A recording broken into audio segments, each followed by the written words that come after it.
Hey, I'm Daniel and welcome back to another Grimcoven video, and today we're doing a full solo playthrough. As always, I'll be talking through my thought process, explain decisions and talk about all things strategy as we go. So whether you are completely new to Grimcoven and you just want to see how the game plays and feels in action, or if you are a seasoned player and you're curious about the strategy and the tactics, I hope you find this video interesting. And now without further ado, let's get straight into it.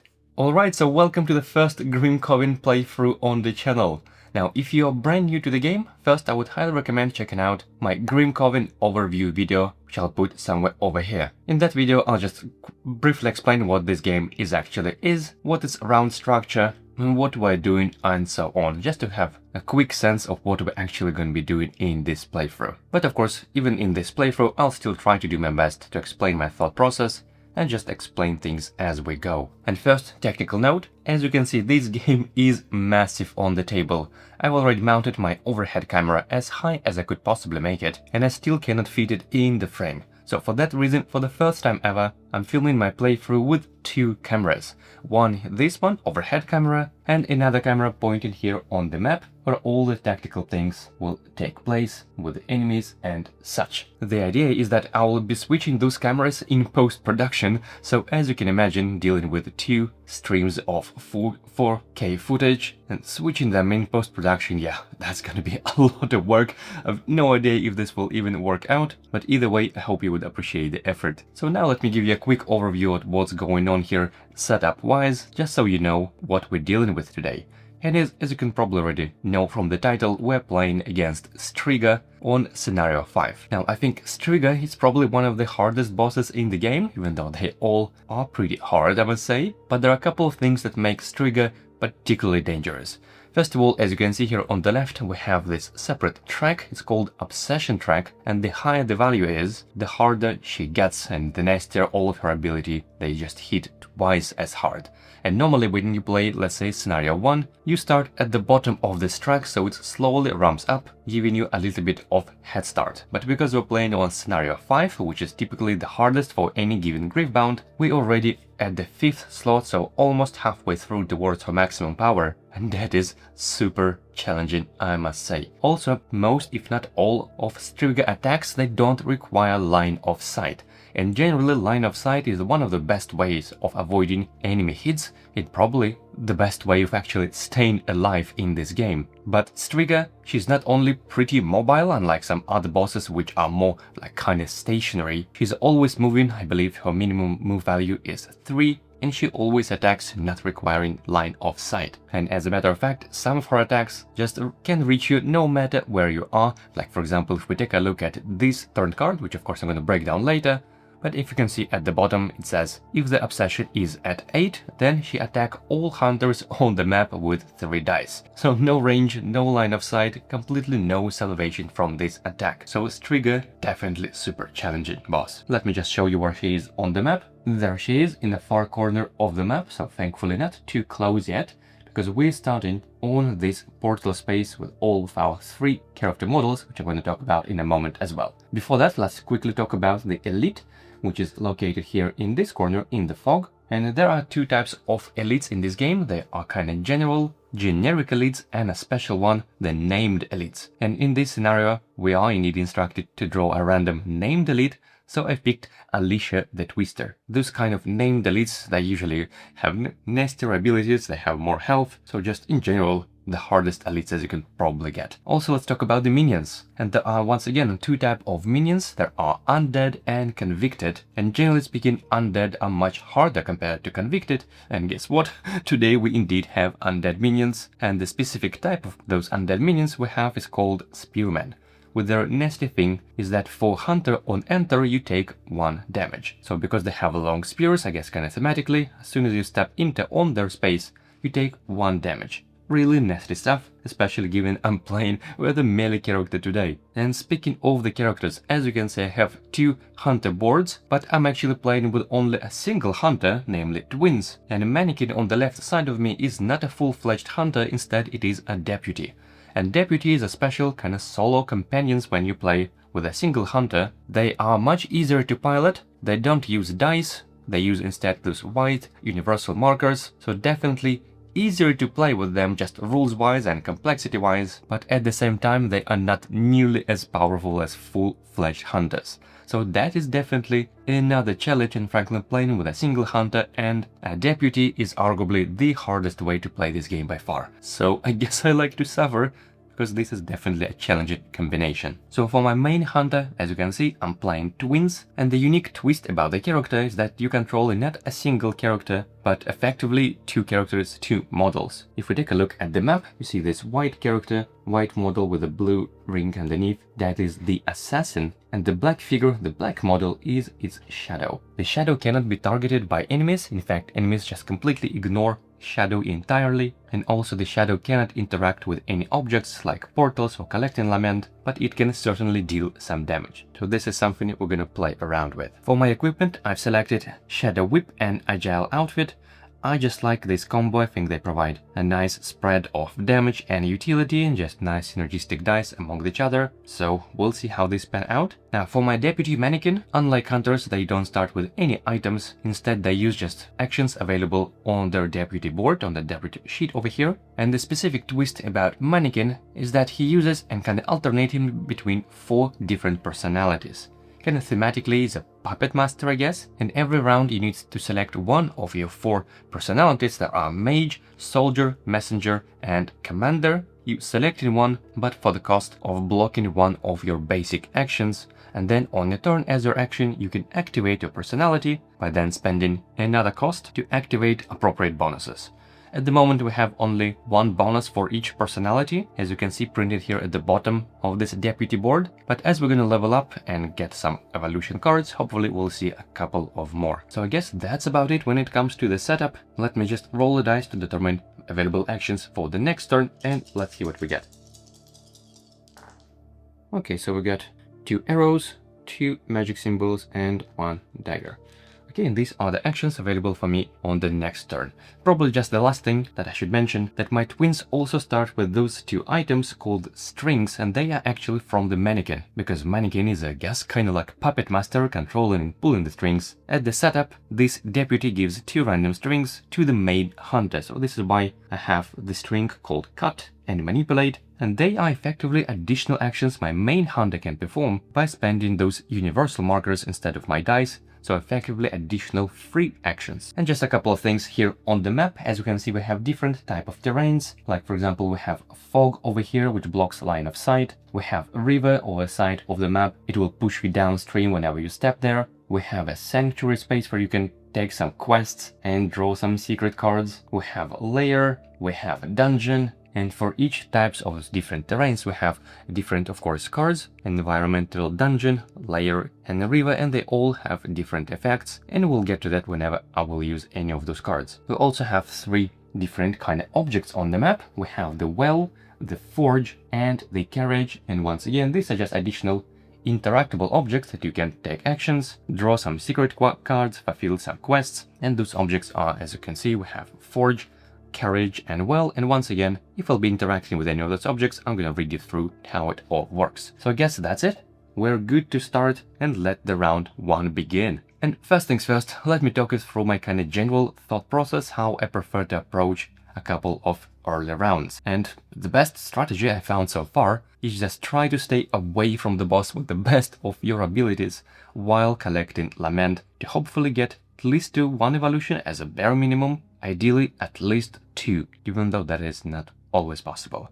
So let's take a look what the boss is going to do this turn. And by the way, as you can see, this is completely open information. We know what the boss is going to do this turn and even the next turn, and the same is true for the elites and enemies. So let's see, this turn card of the boss, I will find you all. She will move 3, then resolve depending on the obsession track. This icon is referred to her track, and it's currently on the value of 4, so in that case she will perform the middle action, attack all hunters in 0 to 1 range with 3 dice. So let's take a look where she is. She's standing there in the corner. She will move 3, 1, 2, 3 to this space with the weld, and then attack everyone in range 1, so basically big sweep attack. So we definitely should stay away from those spaces, but that is okay. This gives us information where we should not be at the end of our hunter phase, so we should be relatively safe from her this turn. Now the second question is, can we do enough damage to defeat the elite? And I'm not talking about just weakening the elite, I'm talking about can we do the lethal damage, because if otherwise it would be no point dealing some partial damage, and rather instead I'd be focusing on defeating some minions and collecting some other lament scattered around those portals. As you can see, those red tokens, we have 1, 2 and 3 and 4, and plus whenever you defeat a minion you get 1 lament as well. And well, let's take a look at our actions to see how much damage potentially we can make at all. And if I'm looking at my Shadow Whip with the top action, I can deal 1 damage and then another conditional damage if the shadow is in 3+ range. That is one of the main kind of conditional attacks of twins, where they check where the shadow is from your hunter, from your assassin. Okay, so I could potentially make 2 damage with that action, and the bottom action I can also make 2 damage, but in this case it's the other way around. You probably want the shadow to be on the same space if you're focusing on the same target, but that is potentially 2 more damage, so 4 in total if we manage to pull it off. Now let's take a look at the Mannequin board and what actions they have. We can deal 2 damage in 0 to 2 range, and then also 1 damage in 0 to 2 and line of sight. Okay, that is a bit of a bummer, because the elite is currently, as you can see, standing in the fog. And fog spaces, they effectively break line of sight. You cannot measure line of sight through those spaces. So it need to come on the same space to deal any damage that require line of sight. But I think that is doable. We should be able to deal 3 damage with Mannequin, 4 more with twins, and the elite has 7 health. So the answer is, can we do a lethal damage to the elite? I think the answer is yes. Oh, and we also have a couple of strings. We can do 1 damage with cut. So yeah, I think that is certainly doable. So we sort of planned, now let's execute. I'm starting with twins because I have first player token, since I have the least amount of health, and we're gonna swap each round, alternating between first player token. And the same with our actions. We perform 2 actions, then another hunter performs 2 actions, and then we go in circle until we're out of our available actions, and then the enemy's turn begin. And now I'm looking at the string, and it only works when my hunter, my twins, is in line of sight of Mannequin. So if I want to use any of them, it's definitely the best to do this before I went into the fog. And I'm looking at the cut, only if Mannequin is in line of sight, block this action with universal marker and deal 1 damage in 1-to-1 from 0 to 1 range from the Mannequin. So we do have 1 minion perfectly in 1 range and line of sight from the Mannequin. So I think as my first action of twins, I'm going to use cut, blocking this with the universal marker to deal 1 damage to this elite. Pew! All minions have conveniently only 1 health, so we don't need to track it in any way. And I'm getting 1 lament. Even though I'm using Mannequin strings, all the kill streaks are awarded to the one who actually using them, so twins in this case. And as my second action, I'm going to use the move action, and whenever we move, we can split the movement value between the assassin and the shadow. But speaking of movement, which of those dice should I use for that? Let's see, I will need to use this arrow symbol for the top of Shadow Whip. I would need a dagger and a magic symbol for the bottom action of Shadow Whip, and then I would likely need probably sprint as well. That means I have 1 die available for other things, basically. So yep, let's use this one for the run action, so I can move up to my value of 3. So I'm moving my assassin 2 spaces to the elite, 1, 2, and can also move the shadow 1 space away. And the only purpose for that is just so we have the condition of being in 3 range away is now true. Okay, so that was 2 actions for twins. Now over to Mannequin, and I guess that should be pretty simple. I'm just going to use the run action to move up to 2 spaces. So we're moving 1, 2 to the same fog to the elite. And then as the second action, well, let's deal some damage. Going to deal 2 damage. So there we go. 1, 2 goes to the elite. Back to twins, and while assassin and the shadow are currently 3 spaces away from each other, I'm definitely want to take advantage of that and use the top action of Shadow Whip to deal 1 damage in 0 range, and instead dealing 2 damage if the shadow is in 3+. So 2 more damage goes to the elite, which now has 4 damage in total. And as the second action, I'm going to use sprint to this time move the shadow closer to the assassin. So 1, 2, 3. So we're all standing here together on this fog space, and that's it for now. That was 2 actions of twins. Back to Mannequin, and we're simply gonna use another bit of damage with the bottom action. So 1 more damage goes to the elite, and that's it. Mannequin is out of available actions, even though technically I could use my personality. It says to activate it I need to gain 1 stun, and then flip it and gain, it says if I activate the commander bonus, 1 hunter in line of sight gains 2 defense. And you know what, let's go for it. As you can see, each activation of personality requires some cost. In this case, you gained 1 stun. So I can choose which action should I stun, and let's stun defense. I think that's not too bad. So now I can flip this personality token. As you can see now, it says Commander, which means all Commander bonuses are active. At the moment I have only a single one, but hey, better than nothing I guess. It says 1 hunter in line of sight gains 2 armor. So let me give it to the twins. I think it's a bit more squishy character. Let's buff it up at least a bit. Now back to twins, and this time I'm using, well, the bottom action of Shadow Whip to deal 2 more damage, and that is in fact lethal damage, because we have 5 plus 2 more, 7, yay, elite is defeated. We both get 3 lament each, so that is quite decent. 1, 2, 3, and also 1, 2, 3 goes to the Mannequin. Also, now we're going to place this elite model out of the map on this card, and we're gonna roll the boss die, the enemy die, to determine the respawn timer for this elite. I mean, there is 1 out of 12 chances for it to be banished completely, just removed from the game, but I mean, it's 1 out of 12 chances. So let's just roll the die and let's see what we get. Okay, and we've got this, as we call it, the sun symbol. I'm actually not sure how people call it, but in this case it means that we need to place 3 of those universal markers, and this will, as I said, determine the cooldown, the respawn timer for this elite to come back to the game. But for now, we sort of banished it, so we're good. And that's about it. I don't have any more actions to perform. Same for Mannequin, so we now go into the enemy phase, which always starts with drawing the event card. And a couple of things about it.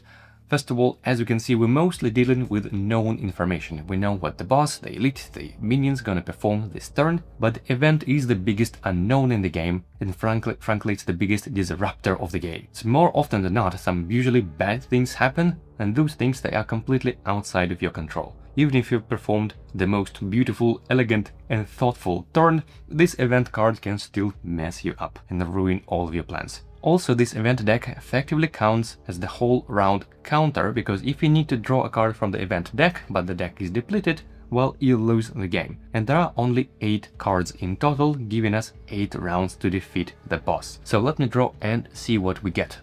Ooh, it's a card from Striga. Okay, so there are 3 boss-specific cards and 5 kinda general from other bosses that are not applicable in this case. But we get quote-unquote lucky and draw the card from this trigger, from this boss-specific 3 cards. It says Uncontrollable Desire, place 1 Lament in Lament Rift 2, so let me first find Lament Rift 2, they're all numbered. Okay, this is the one, Lament Rift 2. Then each hunter in 0 to 1 range from a Lament Rift rolls a die. Are we in range 0 to 1 from Lament Rift? And thankfully not, we are in range 2. Phew, saved. But now, because we're fighting Striga, so this is a boss specific card, we're also resolving the bottom effect as well.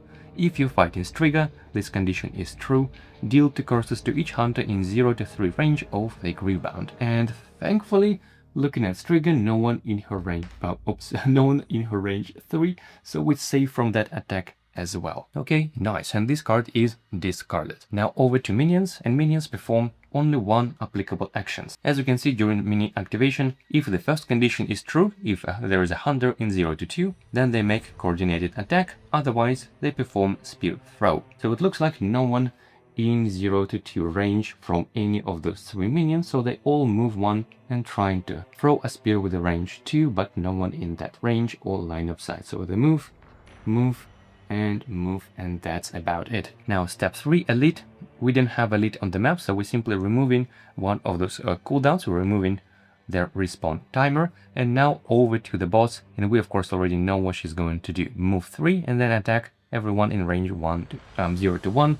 So she's moving 1, 2, 3 to this space with the well, performs an area damage, but we are safe from that. And then we refill the attack track, meaning we're sliding this card down, kind of to discard pile. This is, by the way, the opportunity card underneath, which I'm going to talk about maybe later. Then we slide in the next turn card to this turn slot, and then we reveal in the next turn card like that. And the final step of enemy activation is the time track. This is the only token that I'm keeping vertical, unlike all others. As you can see, it says time track. I'm keeping this on a little plastic holder just so I could keep vertical and keep track of this wheel, as you might see with the arrows pointing up. So we always start with the start position, and then we're going whenever the arrows are pointing. In this case, we're going to the stage phase. Oh, this is bad. So what happens during the stage step is that bosses and elites, they always level up, meaning they get more health, and this is horrible.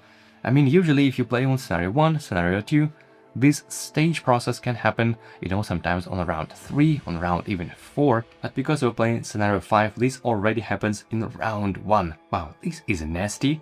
Also, usually there are some other either strong one-off effects or sometimes some permanent effects, but either way, this is a big bad news for players. So we're drawing the top card from this stage deck, and let's see what's there. Okay, it's a new opportunity card, and it says level up the grief bounty in each elite and then replace the current opportunity with this one. Okay, so let me do the level up first, and the way it works is the following. As you can see, we have this special level track.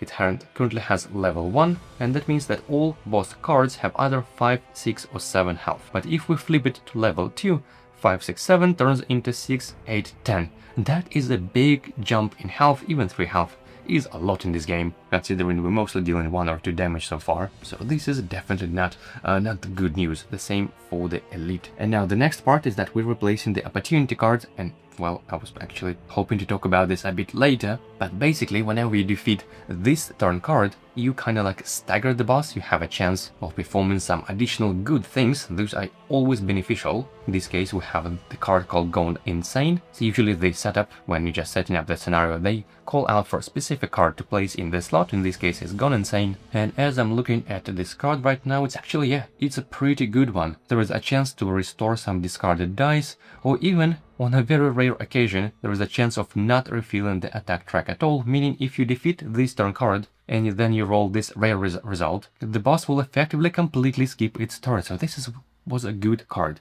But now replacing it with this one, Soothing Heart. And as far as I can tell, there is no such thing. So in other cases, you always refill the attack track, so boss will never skip its turn. And yep, it looks like it's just not as good as the first one.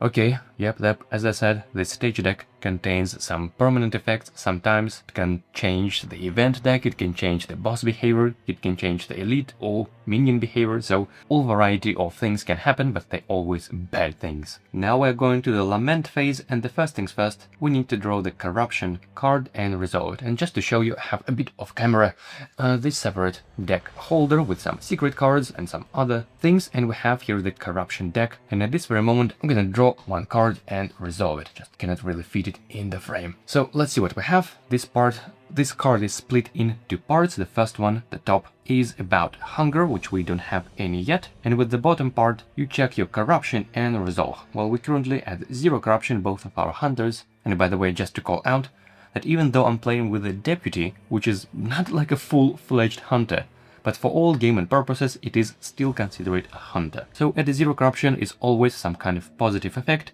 but as we're going to go up in the corruption, things will get a bit more messy. So we're both at 0 to 5 range in our corruption track. We can either heal 2 or move. Well, I don't need to heal, none of our characters are wounded, so we can use a free movement effectively. Okay. And well, for my twins, I think I will use this opportunity to sneakily collect this lament and move this 1, 2 to this space and pick up this lament. Sometimes you can find like this force movement, for example, on enemy attacks when they push you through things, and when it's that kind of negative movement, has some negative effects, you cannot pick up things like that, but when it's a positive movement, like you decide when to move and such, you can in fact pick up those things. So I used 2 value out of my 3 move points, and I think I will spend another one on moving my shadow, I guess this way, not sure, but just to use this, why not? Because as a reminder, twins can split their move the value of 3 in any way you want. And for Mannequin, yeah, I think I will move as well. Their move value is only 2, but I think I'm gonna get out of the fog 1, 2, like that. And so that's it. This part here is resolved, and now arguably the best part, the evolution process. And the way it works is the following. First, you can discard any number of lament to move the corruption track by the same amount. And whenever you cross this lock icon on your corruption track, you level up, you get through the evolution process. So first, let's go one thing at a time. I'm discarding 1 lament to go to this number 1, and the evolution works in the following way. I'm gonna draw 2 cards from the evolution deck, choose one and discard another. Or instead, If I don't like either of those cards, I'm gonna pick any die of my choice. And if I want, I can spend additional bits of lament to draw 2 new cards instead. So that is how it works. But first of all, let's draw 2 cards and see if I like anything. And generally speaking, I would say in most cases at the very first evolution, I prefer to pick a die. I think we already have more actions at the beginning that we can perform, so we simply don't have resources to activate them. So unless the card is kind of like a S tier card that I 100% take, then I will likely gonna skip it and just pick a die. But let's take a look what we have. It's hit and run and cut the tendons. With hit and run, that's a bit of damage and some utility, teleportation, and cut the tendons is actually quite decent card that with some conditional can deal up to 4 damage. Now the problem with cut the tendons is that it requires double symbols, either 2 daggers or 2 magicka, which is a bit tricky for me at the moment. I think this is more like a mid to late game card, so not something I could easily perform right now. And for hit and run, I just don't need that utility, I think. I mean, I kind of have a sort of like a pseudo teleport that I can swap the position of my shadow and assassin with the bottom action of agile outfit. So I think I will skip both of those cards. I'm gonna place them at the bottom of this evolution deck and instead pick a die of my choice. And we have different colors with the different symbols, but I think at the moment I'm probably gonna need more arrow symbols, so statistically that should be the green die. That is what I pick as my first evolution. But I have still some more. Let's discard 3 more lament, 1, 2, 3 to go to the number 4, 1, 2, 3 and go through another evolution. And let's see what we get this time. We have Lethal Momentum and Easy Prey. Ooh, both are excellent cards. Easy Prey can deal a decent chunk of damage. We're talking about 3 damage, but it requires poison, which we don't have yet. Poison is another mechanic of twins. Some cards can apply poison and some others can trigger it or deal some extra damage depending on the number of poison you applied. But in this case we don't have any ways of applying it, so Easy Prey definitely would be a skip for me right now. But Lethal Momentum I think is excellent card. You can deal 2 damage, then choose to refresh or restore or even deal poison, and then this shadow choose one of those 3 options as well. So that is a lot of going on with this card and I quite like it. Yep, I'm picking Lethal Momentum as my choice. And I still have 2 more. Lament, which is not enough to go through another evolution, but I will still try. So I'm discarding 2 more to move my corruption up to 6. And that's it. Now over to my deputy, and for deputies the evolution works slightly differently. Instead of drawing 2 cards and then deciding whether you like any or not, you have a different choice. You either draw 1 card or you get another universal marker. That's it. You cannot redraw by spending additional lament, you cannot draw 2, or you cannot draw even 1 and then decide whether you like it or not. You first need to decide whether you get another marker, effectively another resource to perform your actions, or additional kind of actions. And I think in this case I will follow the same thought process and I will just pick another marker. I think we have more actions already that we could perform, we just need resources for that. And that's about it. Now we are onto the of course sorry, should have spent this lament to go through first evolution, and then I'm spending 2 more. Unfortunately we are 1 lament away for this next evolution, but that is okay. So now we are on to the refresh step. I'm going to pass the first player token to the next hunter. Then we're going to refresh all actions, so it's really easy for Mannequin, or rather for Deputy, but for Mannequin specifically, we now need to select another personality and we cannot select the same personality twice in a row. So in this case we cannot pick Commander, unfortunately. So just as a reminder that last time I used Commander, I'm going to keep it this way. But now we need to select between Messenger, Soldier and Mage. And I mean, in this case, it doesn't make much difference since we don't have any additional like effects or benefits from that. But I think I will pick a Messenger because it's the least punishing. I need to block my tactic action. Oh, by the way, when I used Commander, should have blocked Cleanse action, which I did correctly, but I placed the wrong token. Sorry, it doesn't make any difference. They should have been this blue token instead. Once again, doesn't make any difference, just a bit of visual aesthetics. So now let me remove that.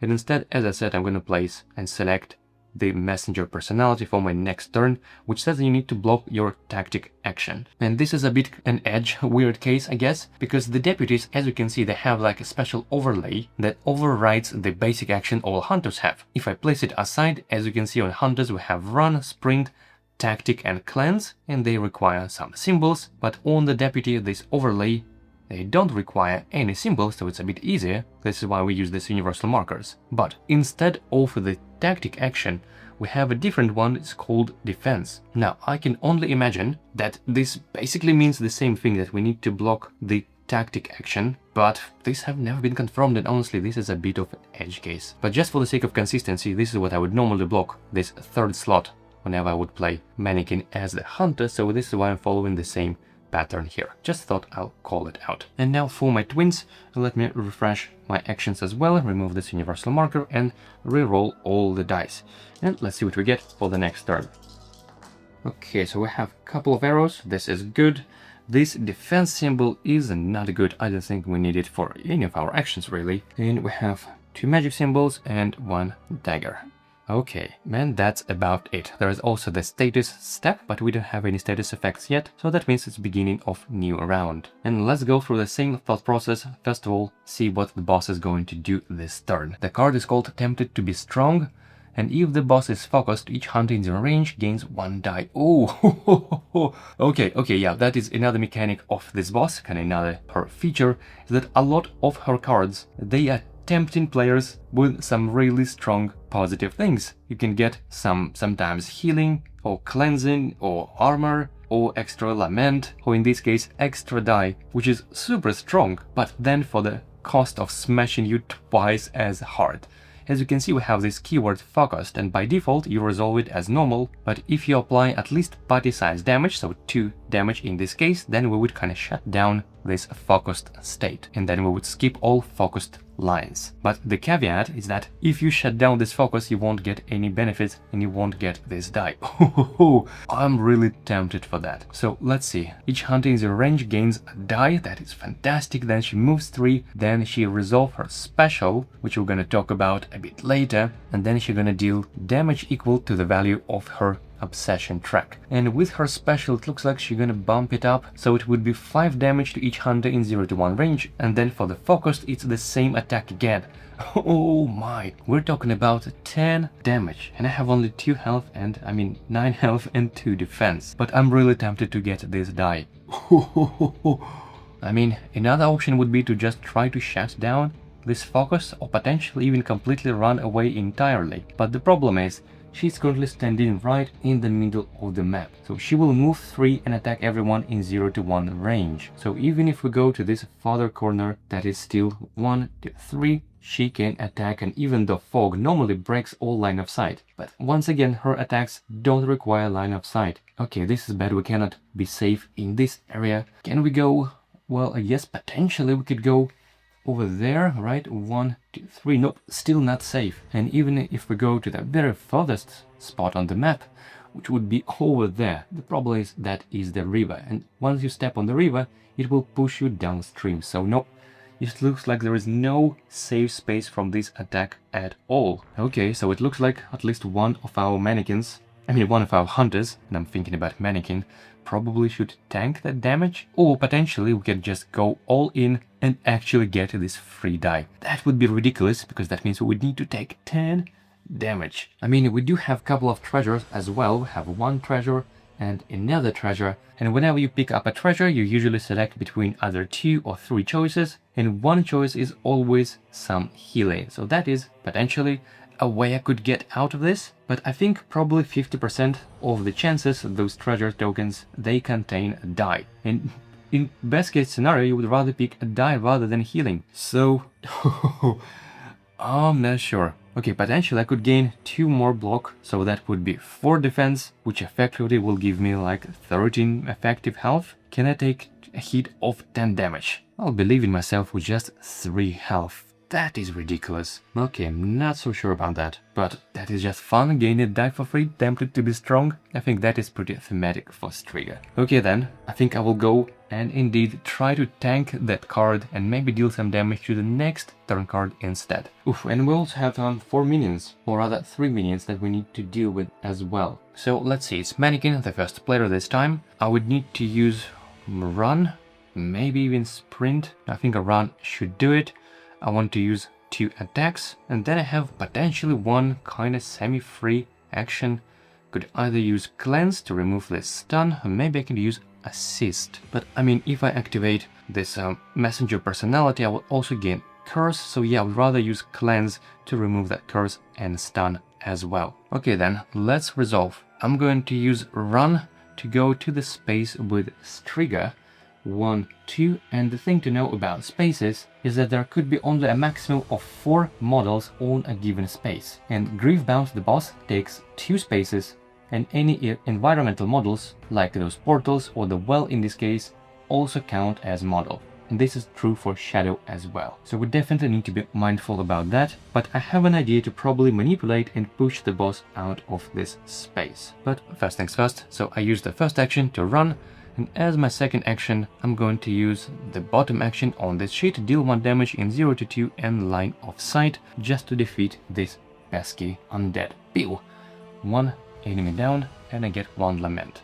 Now over to twins, and I'm thinking of moving my character over here, so then I could push Striga to the same space, and then both the assassin and the shadow can deal some damage to her over there. Could it work? I mean, I guess. Could even go and use sprint to move my shadow to this undead minion as well, so that would be 1, 2 for my assassin and then 1, 2 for my twins. Okay, so let's just plan. Can we even execute on that? That first action would be sprint, and the second action would be using manipulate to pull the boss.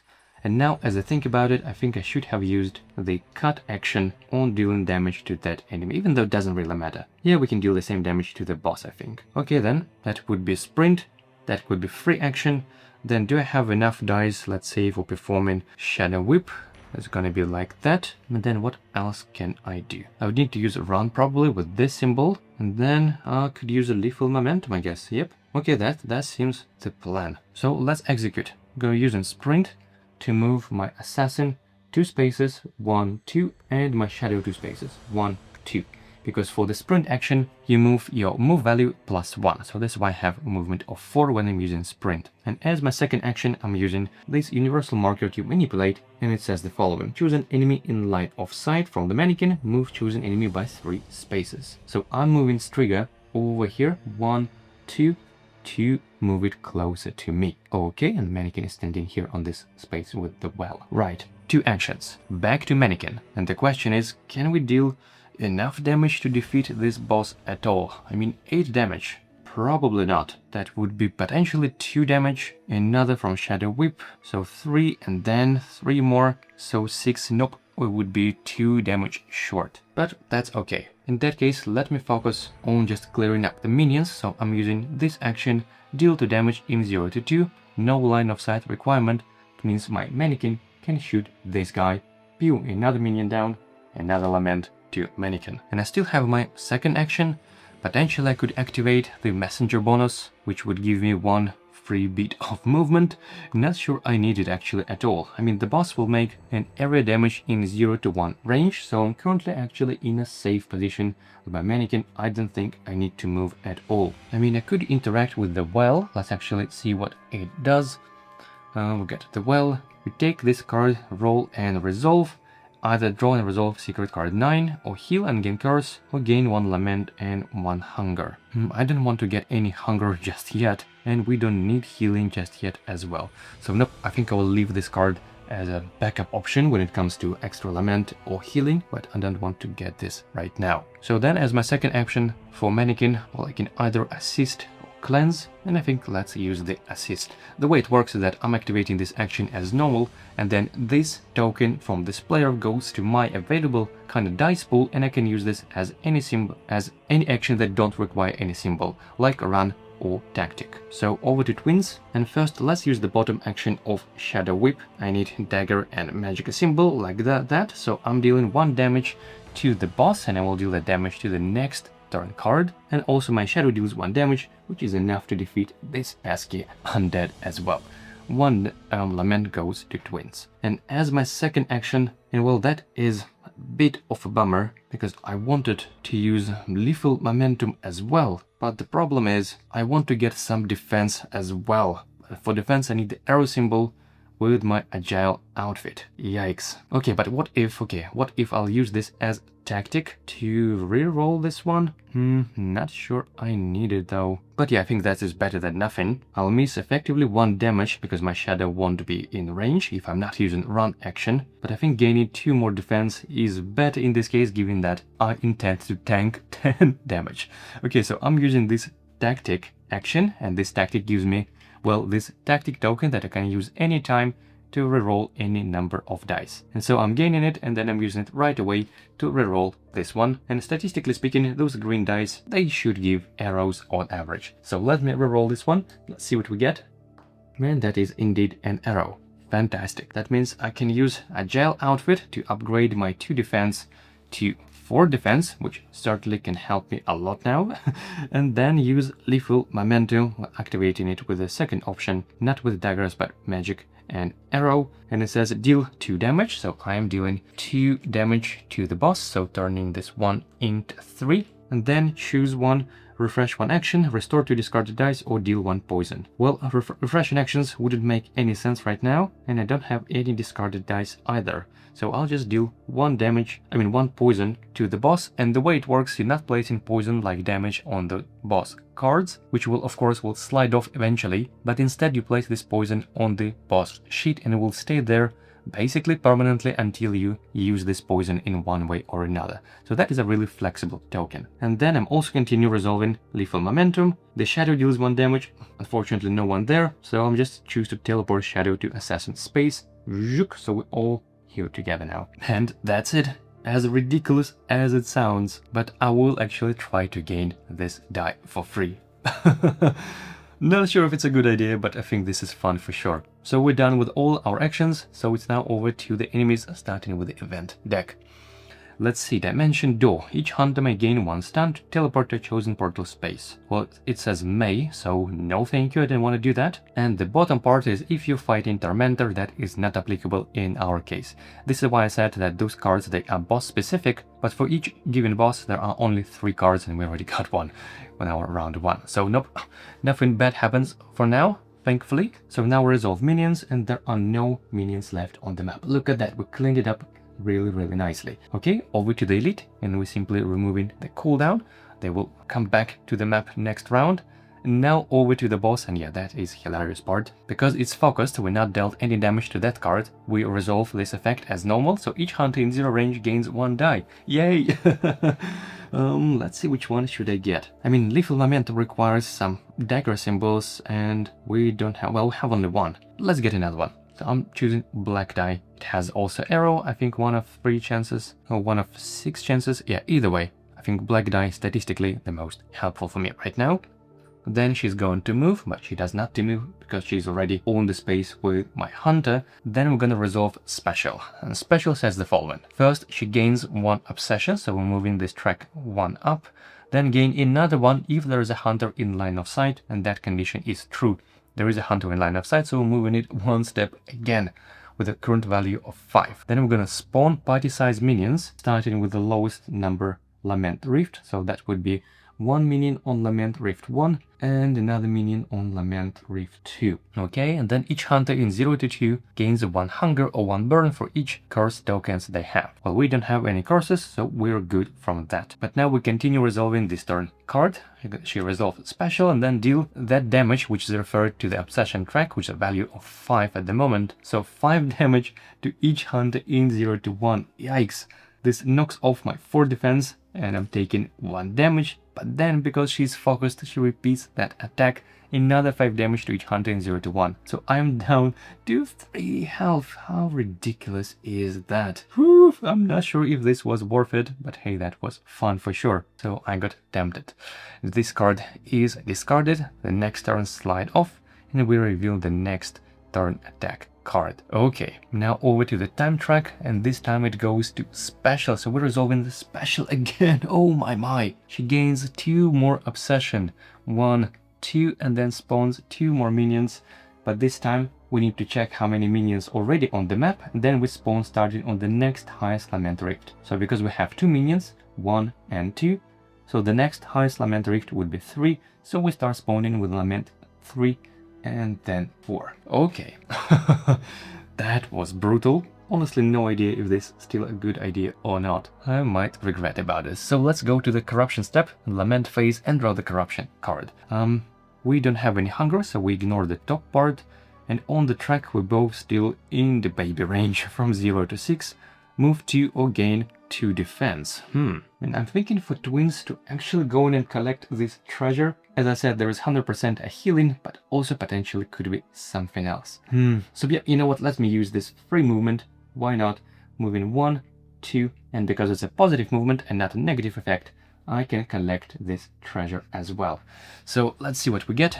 Ooh, choose one. Heal 4 or gain black die. Oh no! Or gain 1 lament and each hunter heals. Well, we don't need healing for Mannequin, but this is now another big temptation.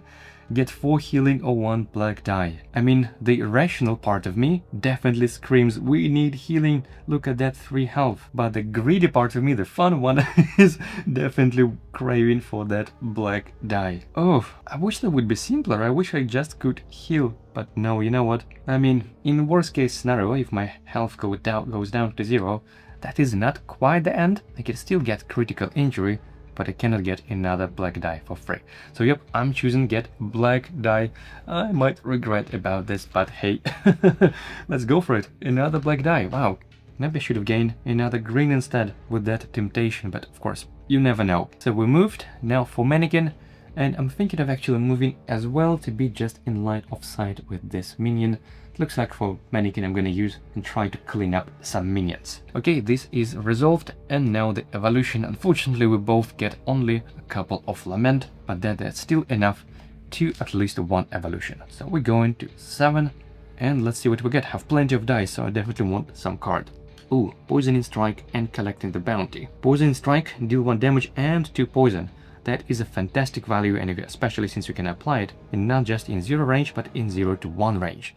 I really like Poisoning Strike, even though we don't have any poison activations just yet. Collecting the bounty is a passive. It's on refresh. I mean, we do have refresh shenanigans with lethal momentum, so I think maybe should lean into that. Even though at this point we definitely need more actions, I would say, but I don't think I would get some immediate extra value from Poisoning Strike, considering we don't have any ways of activating poison yet. Yep, so that is what I'm picking, collecting the bounty and discarding Poisoning Strike to the bottom. And that's it on the single lament. Now for Mannequin, I'm actually discarding both of them right now. 1, 2, and I'm moving this track to the value of 5, going through the evolution. But I think this time I will take a look at what's actually in this card. I have no idea what's inside the deputies deck. Being completely honest, I haven't played with deputies that much. As you can see, these cards, they're not even sleeved, but there are only 5 or 6 cards, so I'm not sure what we get. Let's see something. And we have Fire Blast, deal 3 damage. Ooh, that's a big nuke in 2 to 3 range. And line of sight. Okay, the range is a bit restrictive, only 2 to 3, and line of sight. And we've got some bonuses, look at that. If we activate Messenger bonus, we get another movement, and if we activate Mage bonus, we can deal 1 damage from any Lament Rift. Okay, this is pretty nice. So it is refresh step. Let's pass the first player token to Twins. Gonna refresh all actions on Mannequin. 1, 2, 3, 4, and let's pick another personality. We cannot pick Messenger this time, so I'm gonna remove it. And so I can go to Commander again if I need to, or maybe this time it might be worth going for Mage, since we can deal additional damage from any Lament Rift. Let's see, for the Mage bonus, I would need to block my sprint action. Oof, but actually maybe this time I don't need to sprint that much, so I think it would be actually okay to picking this Mage personality this time. And for that I need to block, yep, my sprint action, and then for the activation I would need to gain 1 hunger. This is nasty. What about this Mage bonus? 1 chosen enemy in 0-1 and line of sight. Okay, I can move some enemies as well. Chosen enemy in 0 to 1 range and line of sight. Not sure I need that effect, but I really like this Mage bonus, dealing extra damage from any Lament Rift. Okay, we'll see if I'm gonna activate this or not. Now for refreshing for my twins. Let's refresh and roll all of those dice. Wow, look at that. I've got 7. Hold on, is it? 4. Wow, I got 8 dice already. That is ridiculous. I definitely need more actions kind of desperately. So let's roll all of that mess. Let's see what we get. Okay, it looks like we don't have a lot of arrows, which we need the most. Only 2, in fact. Oh, but we do have a double dagger. That is a good one. I like this symbol. And 2 magic and 1 defense, which we don't need at all. Okay, then, of course, I should have returned this assist token to Mannequin as well. So we're now ready for the new round. And well, let's see what this boss is going to do this turn. We already have 3 damage on this card, so this focused state not gonna trigger, not gonna resolve a special. Then she's going to move and deal damage, or deal hunger to all hunters in 0 to 1 range. Okay, and then attack everyone in 0 to 1 range. Well, considering we already have 3 damage, I'm thinking of actually defeating this card, meaning the next turn card will slide off to this turn card. Not sure if it's a good idea. And for this card, oh, you look at that! Tempted to be cured? Each hunter in their range may heal 6. But if you leave this focused state, then you would need to discard the top card of the event deck. Ooh, I'm not sure about that. I don't think it is a good idea. I mean, as I said, this event deck effectively works as a timer for the entire game. So if you're losing 1 event card, you're losing 1 round. And that can be a complete disaster if you're 1 round away from defeating the boss. So I'm not sure I'll be able to actually defeat both of these cards, but at least on this one, I definitely need to place at least 2 damage. Okay, can we do that? And I think, yeah, we should be able to do that. So first things first, my assassin is 1 space away from a minion. My shadow is on the space with the boss, so I'm thinking of using Shadow Whip. Let's see, do I have enough actions for that? Let's plan a bit ahead.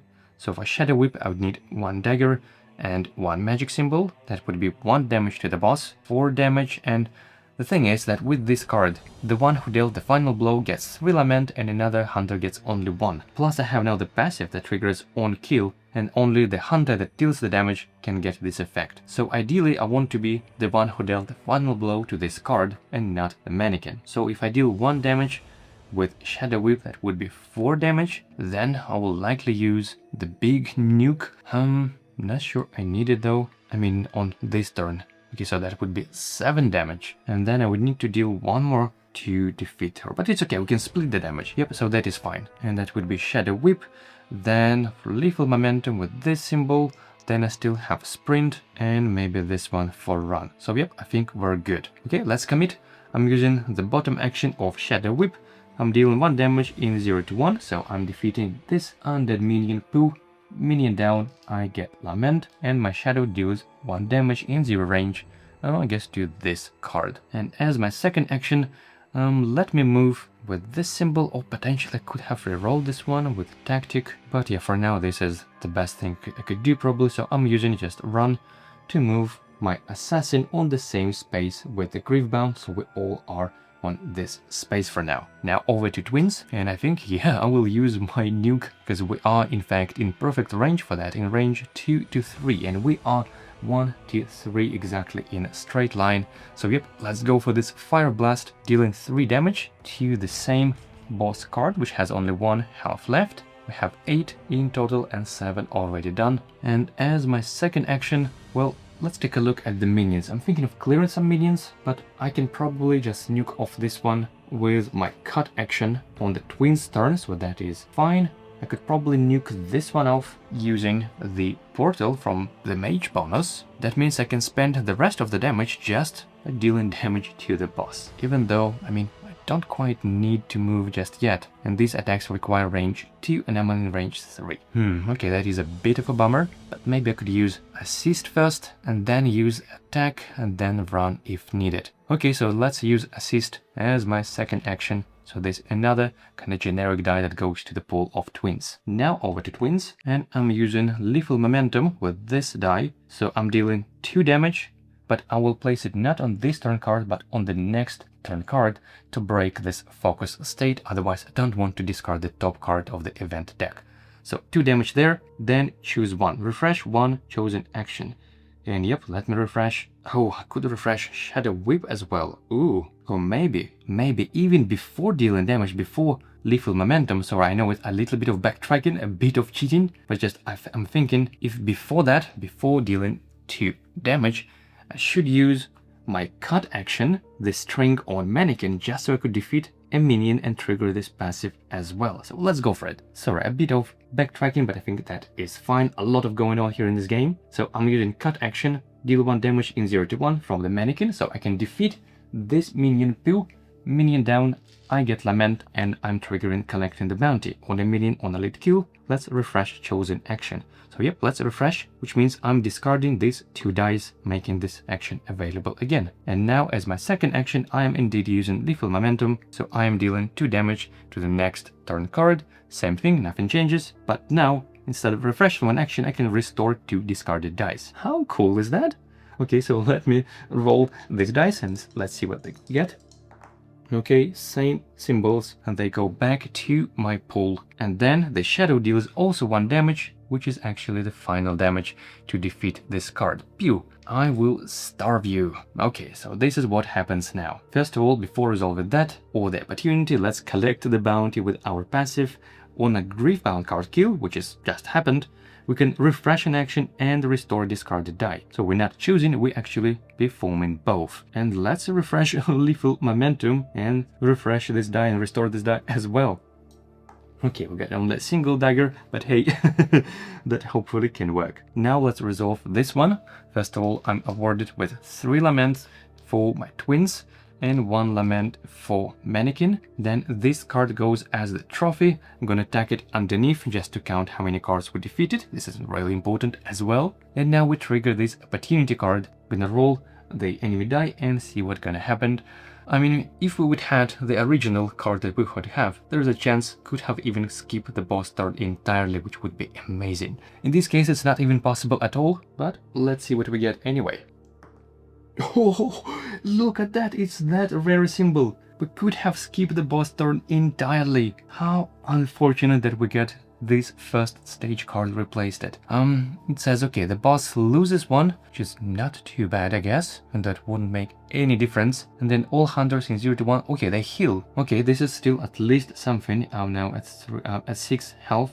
Okay, even though we'll likely still, you know, nearly one-shot it. And now we refill the attack track. Unfortunately, the boss not skipping turn, so it goes like that, and we reveal the next turn card. Let me just clean it up a bit. Okay, so that was 2 actions on my twins. Now back to my deputy. And let's see, are we going to tank this one or are we going to run away? I'm just thinking if I need to move even further potentially, meaning she will move 3 and attack everyone in 0 to 1 range. Hold on, but I think with my manipulate, I can move her, right? Choose an enemy in line of sight from Mannequin, move chosen enemy by 3 spaces. So I'm thinking, what if I will push this trigger probably in this corner to the fog, so then on her turn she will move 3 and attack everyone in 0 to 1 range. So that would be, she will move 1, 2, 3 to this space in front of the well and do this area damage. So as a matter of fact, my Mannequin is perfectly safe right now. I don't need to move at all. And yep, I think moving her would be nice. That means, unfortunately, I cannot use this action to deal some damage to her, even though that feels a bit wasteful. Such a shame I don't have the messenger bonus to move. Extra free movement definitely would come in handy right now, since my sprint action is blocked. But wait, I can. I could have moved with this one, but no, then I would be in dangerous zone. Okay, let's clean up some minions, I guess. Gonna deal 2 damage in 0 to 2 range. No line of sight needed, so that means I can defeat this another Spearman, another undead minion down. Pew. Okay, another Lament, which is perfect for our evolution. And as the last action, well, I could either cleanse or, well, activate the bonus to defeat another minion. Is it worth doing this for the cost of hunger, though? I mean, let's see. What this minion is going to do, he will move 1, but then he needs line of sight, and we won't be in line of sight at all. So, I mean, this undead minion is currently not a threat to us at all. He won't reach us anyway, but I can defeat it, I guess, so why not? So, okay, I am activating this major bonus, which requires gaining 1 hunger. A bit nasty stuff, but I didn't want to get overwhelmed with minions, especially since she's going to resolve her special again and that again.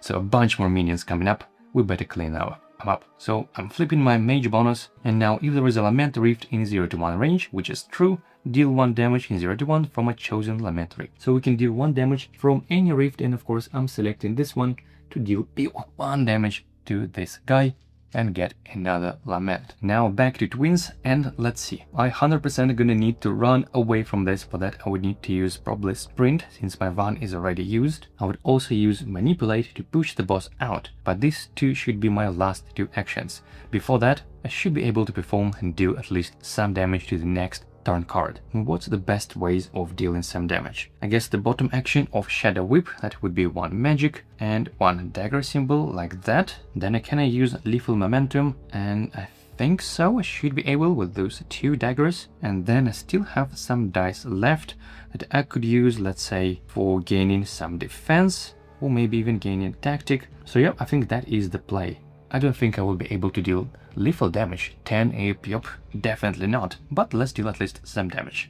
So I'm dealing 2 damage with the bottom action of my Shadow Whip, both from myself and the assassin, 1 from each, so 2 damage coming up. Let's see where it is, the single damage token to the next turn card. Okay, 1, 2, and as my second action, let's use a Lethal Momentum. I think with those 2 daggers I'm gonna stack them up to activate it this way. Deal 2 damage, so let's apply that first, and then my shadow will also either deal damage or poison, but yeah, let's just do 3 damage collectively, so 3 more to go. And I can also refresh action or restore 2 discarded dice. Well, I don't have dice to restore, so let me just refresh an action.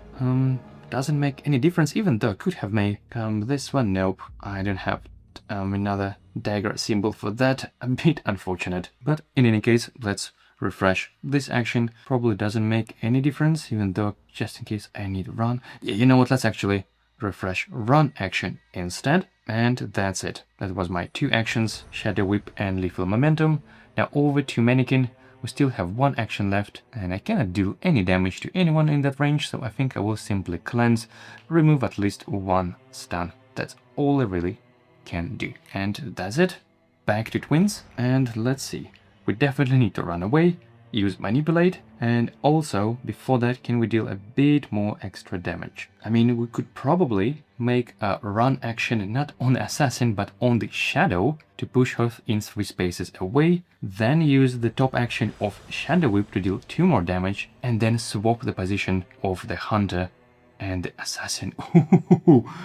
Okay, I like those kind of shenanigans. Yep, let's go for it. So once again, we should not mess it up. First, I'm using run action to move up to 3, and I will choose to move my shadow. So that would be 1, 2, 3 to the same space as Mannequin is. Okay, first action. Second action, I'm going to use the top action of my Shadow Whip to deal 1 damage plus another conditional damage, because the condition of being in range 3 from each other is true. So 2 more damage goes like that. I got 7 now there, and of course it was 2 actions, but since Mannequin is already done and passed for the rest of the turn, I'm just continuing basically until I'm out of actions. So now let's push the Striga away, and maybe even before that, let's use the teleport. Yep, let's swap the position of our characters. I'm using the bottom action of Agile Outfit for the agility and magic symbol, swap the assassin and shadow positions on the map, then refresh 1 chosen action or restore discarded dice, but if the condition of being in range 3 from each other is true, resolve both. So I'm swapping the assassin and the shadow. How cool is that? And now I can refresh an action and restore discarded die. How cool is that? Probably doesn't actually make any difference right now, but still that is pretty cool. And let me restore, I guess, this green die. Again, doesn't make any difference in this case, so I'm just rolling it. And well, we'll get double arrows, which I don't need. And now finally, I can use, let's say, something like tactic to gain another tactic, just in case I'm gonna need this later. Oh, actually not tactic, I can get some armor with the top action of Agile Outfit. Yeah, let's go for it. Let's actually get a bit more defense. I think that is more needed given my 6 health. And then finally, I'm gonna use Manipulate, choose an enemy in line of sight from Mannequin. That is true. And we're gonna banish her 3 spaces away to the fog. 1, 2, and that's it. Wow, that feels so good. I love those refreshing and swapping and teleporting shenanigans of twins, and the strings of Mannequin are really helpful as well. So I guess we're done with our hunter's action finally, let's go over to the enemy phase, and I'm really hoping that this event won't ruin my plans too badly. Let's see, self-interested generosity. Place 1 Lament in Lament Rift 3. Where is it? Lament Rift 3, okay, it's over there. Now, starting from first player, each hunter with Lament choose 1. Give any number of Lament to another hunter, or discard Lament, or take 3 damage. Ooh, I'm so glad we are standing close together, otherwise we would need to discard Lament or take 3 damage. Okay, so we basically can exchange Lament. I'm not sure if I need to share anything from my twins. Let's see, I need at least 3 for evolution to 10, and then, well, this kinda not needed too much.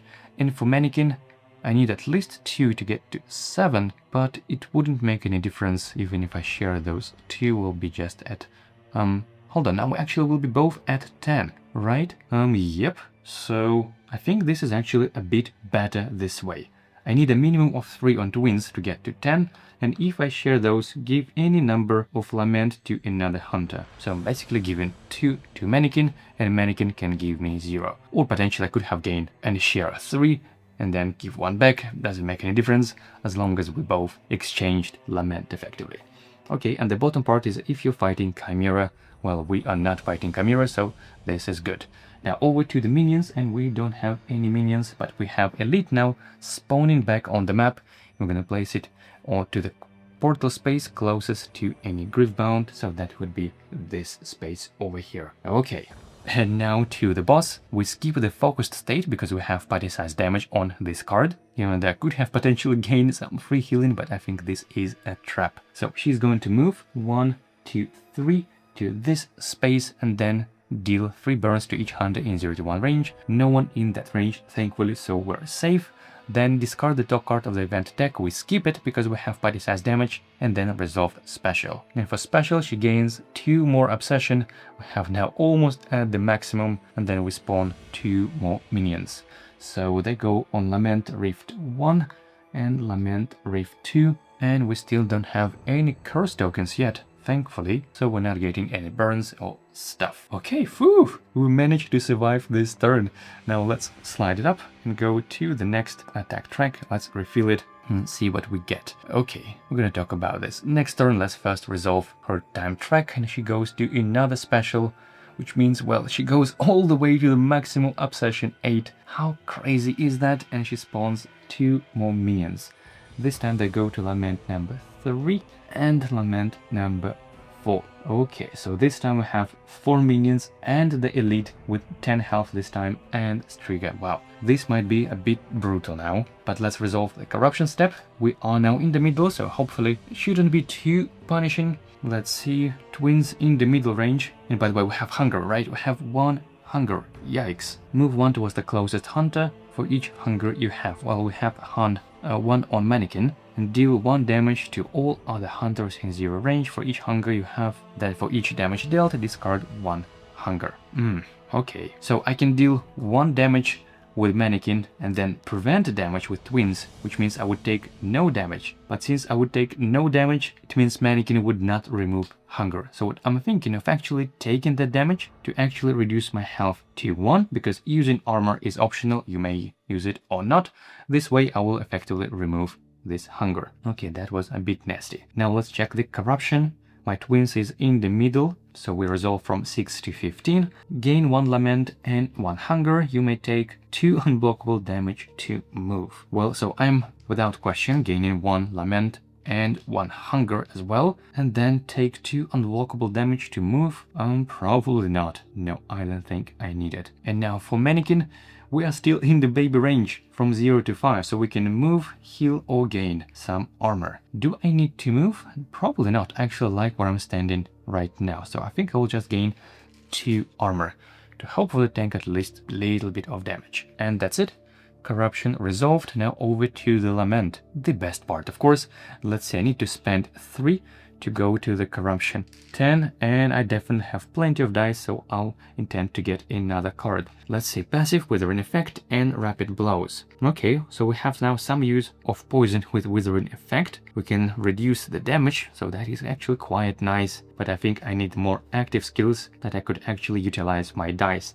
And the rapid blows is actually a good one. You deal some damage in zero range, or the shadow deals 2 damage in zero range, and then you refresh this action immediately. Okay, I like it. I like it. Let's take rapid blows. And then we have one more one more lament rift, one more lament left. I'm completely unable to speak today, and I think I will just remove it to get rid of this hunger. It's a bit too risky sometimes to leave even one hunger, because you can accidentally have, some forced movement, and that can ruin your strategy completely. So I'm just exchanging them in 1-to-1 ratio to clean it up. Now, for Mannequin, we can just spend all 5 of those earned laments from generous twins and go to 10 as well to catch up. And, well, hold on, but we're going through 2 evolutions. We're going to 7 first, and I guess let's take another... Well, since we're going to 2 evolutions, I'm definitely going to take another action, and then we go to 10, and this time I'll get another card just to get more values from activating my personalities. Let's see, shield up, gain 4 shield. If all of your defense slots are already occupied, you may deal 3 damage in 0 range instead. 0 range is not something I would want on Mannequin, but for commander bonus, 1 hunter in line of sight may discard 2 status tokens. We don't have any yet. And for the mage bonus, if there is a lament rift in 0-1, you may teleport to another lament rift with a number 1 higher or lower. Not sure about this one. Maybe I should have gained another action instead, but of course you never know. So that's it then. Let's use the refresh tab. We're gonna pass the first player token from twins back to Mannequin. Let's refresh all of those actions and think what personality we're gonna activate next. We cannot use the mage personality this time, which is a bit of a bummer because we have a bunch of enemies and I would definitely love to use that bonus again. Let's see. Will I need to move? And I'm thinking, because both messenger and soldier, they block... Oh no, it's actually only soldier moves your move action. Okay. Well, it's gonna be definitely not soldier. I prefer to keep my move action available. But between these two, let's see. Do I need more mobility or not?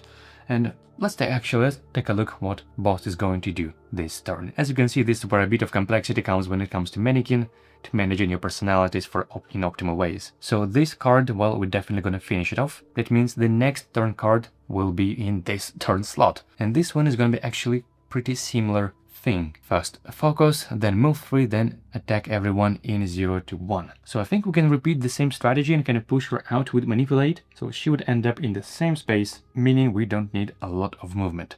The only problem is that we now have also a lead that we need to dish out 10 damage. Of course, this damage should have been removed as well.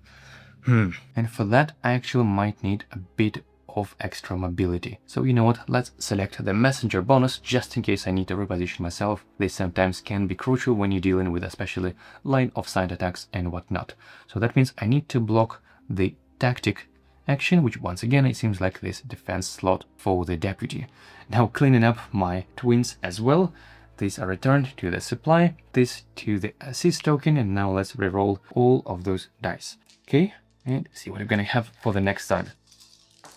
Oh, I've got double dagger symbols. How cool is that? Get a bit of arrows as well, and 2 magic and 1 defense symbol, which we don't need. Okay, so we're good. We don't have any status effects still just yet. That means it's the beginning of new round. So I guess let's take a look what's going on here on the map. We have the elite here, the boss standing here in the middle. We will likely push her out to the fog space as well. Then she will likely move 3, so the same space. Not that probably bit of a threat, but we have elite. That is a problem, and it's standing on the portal space that we need to deal 10 damage to, and we have 4 minions. I really don't like how things are looking right now. I think we have too much damage to deal that we don't think we can. So I guess the question is, can we defeat elite? 10 damage here, 3 more damage to this card, and also 10 damage to the next turn card. Because we need to ramp up a bit already at this point. We still have defeated only a single card that I have here as my trophy. Probably not, but anyway, it's Mannequin the first turn, and let's defeat this card first. Now, the caveat about this card is that it gives 0 lament to the one who defeated the card and 3 to the other. In that sense, I would probably sacrifice lament for deputy to give the most lament to twins, even though at twins I definitely had the most value of defeating a boss card from my collecting the bounty, as you can refresh and restore and all of those things. But yep, so this card has 7 damage, we need 3 more to go, and I think I'm in a perfect position for using my my nuke, how it's called, the Fire Blast, to deal 3 damage, just perfectly enough now to defeat this card. 1, 2, 3, this is removed, another trophy, and we get 3 lament only for twins. Unfortunately, no lament goes to the deputy. So that is our second trophy. We need to be mindful, especially once we get to 4, meaning there will be 3 cards left, because I believe there are 7 in total. So 2 for now is fine. Let's roll the die, and unfortunately none of our hunters are in the 0 to 1 range, so regardless of whatever we get, it won't be any beneficial really. So we get the scratch symbol, and it says each hunter in 0 to range may take 2 damage. If all do, the Griefbound loses 1 obsession. Well, it's pretty much pointless. No, we're not gonna do that. So we just refill in the track. So let's reveal the next turn card to see if we even need to deal some damage to it. Okay, this is not good. It is really nasty one because the boss will deal damage in 0 to 3 range. That is a huge area. I think this turn card is pretty manageable, even though we still need to deal at least 2 damage, otherwise we'll discard the top card of the event deck. But the next one is definitely something we need to defeat fully. Okay, that seems to be the plan. First action I've done on Mannequin, still have my second action left, and I can either clean up the minions or maybe go to the elite space. I could go through the portal 1 and 2, just very conveniently teleport there to dish out most of my damage to the elite. Is it something I need at all, or potentially I could leave the elite for my assassin? But how many minions we need to deal with, assuming we're gonna stay on the same space at the end of turn? Definitely 1, 2, this one probably is not as harmful right now, it will move 1 and try to throw spear, nope. And this one will move 1, yet we're safe from those 2 elites, I mean minions, and I can defeat one of them using cut probably. So that means we can dish out 2 damage, even though maybe before that let's take a look if my assassin can actually defeat the elite on its own. Let's see, I have 2 damage with rapid blows, then likely 3 more damage with lethal momentum, and now we might activate it I guess this way. Plus, of course, I need to move there, and for that I would need to use sprint like that, and rapid blows and lethal momentum, that is 5 damage. We need 5 more. Not sure. Let's say another lethal momentum, so that is 3 more. Still 2 left. Man, I actually need 2 more damage to defeat the elite, and I could probably use it with Shadow Whip, but for that I need my Shadow to be in 3+. So I guess I could do the same trick, but no, I don't think I will have enough dice for that. Even though, look, it looks like I have the final die available like that, and this one will be used here, and this I will use for run, but I mean, a bit risky. I might be just 1 or 2 damage off from defeating the elite, which would be a bit of a disaster. Okay then, what if my Mannequin can go through the portal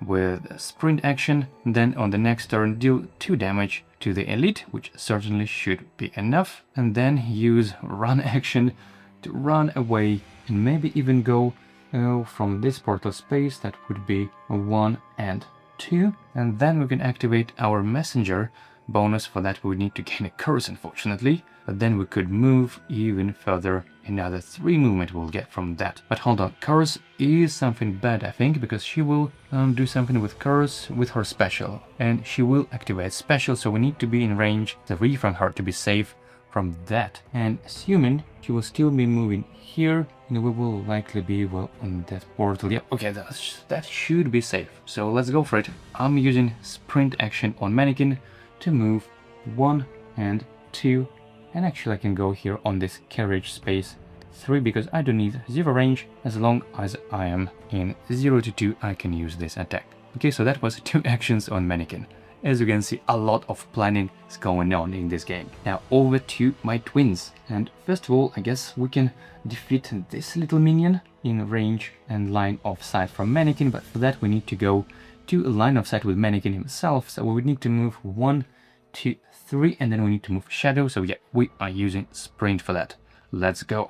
Moving my assassin 1, 2, 3 to the portal space with the elite, like that, and the shadow moves as well. So we're all on the portal space. That was the first action, and as the second action, yep, let's remove this minion, even though I might save it for the elite just in case. So you know what, let's start with actually doing some damage to the elite, starting I guess with rapid blows. So we pumped, dealing 2 damage, doesn't matter whether the assassin or the shadow, and then we refresh this action. Okay, so 2 damage done.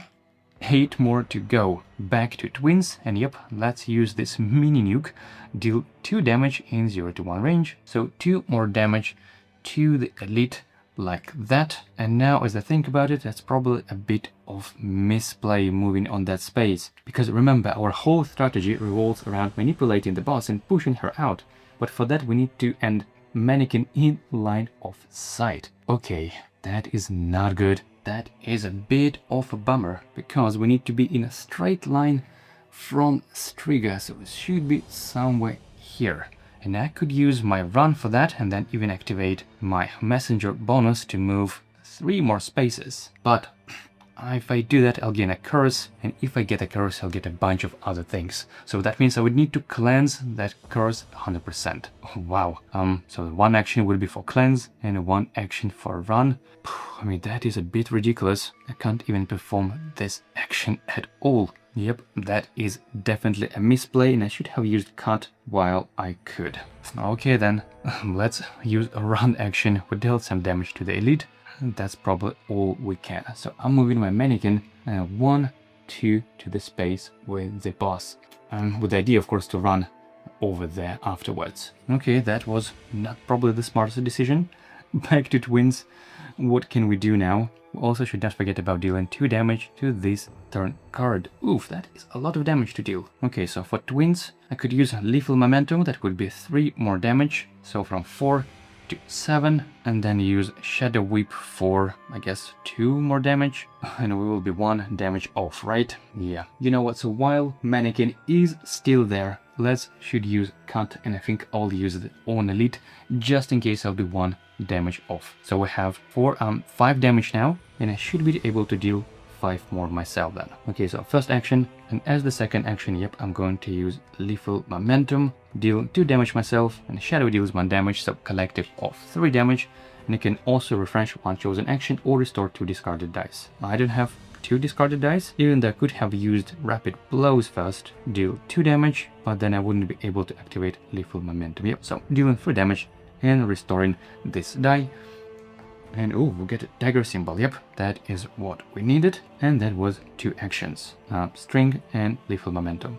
Now back to Mannequin, and all we need is just run. That means there's gonna be minions there. Yep, I'm not sure this was actually a good idea to move there at all. But as an action, I'm using this thing, and for that I need to gain a curse. So I'm gaining a curse, but with that I also need to draw a secret 1 card, which is over there. Curse of Vulnerability. As long as you have this card, you cannot discard burns or stun tokens. Nasty stuff, but it's okay, we're gonna clean it anyway. So I'm activating my messenger bonus, which means I can move 1 and also move up to my move value. So I'm moving total of 3, even though I just need 1 and 2.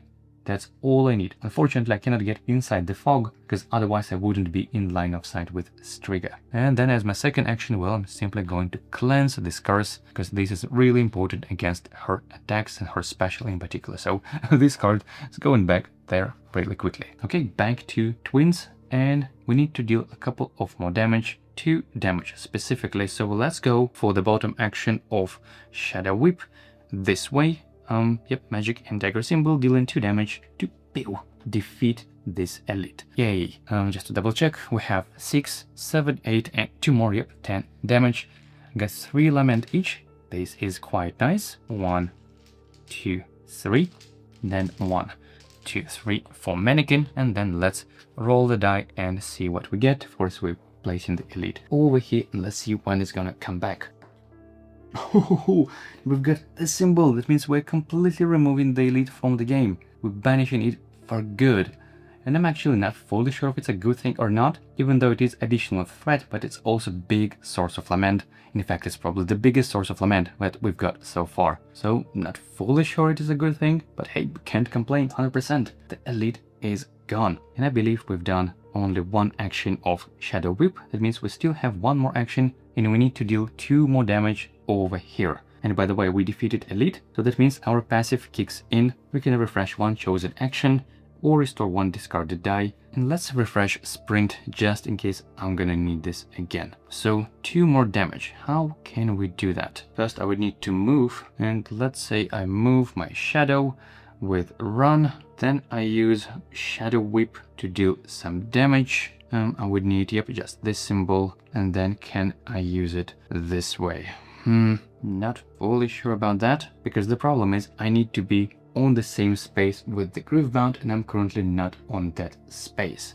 And I can deal 2 damage only if I move on the same space. So that is a bummer. Are we 1 damage away from that? I mean, probably, and we should not also forget about Manipulate. But hold on, if we're not gonna use the swap thing, if I'm just gonna use the basic sprint to move in every position, then use Shadow Whip to deal damage, and then we'll just use the basic run. 3 spaces away is all we need, considering we're still gonna use Manipulate to move her. Yep, I think that should do it. So let's commit. I'm using sprint to move my shadow 3 spaces away, and let's say 1, 2, 3. Don't think we need any particular space, right? Then, since the shadow is 2 spaces away, I can use Shadow Whip to deal 2 damage, the top action. So that is all we need.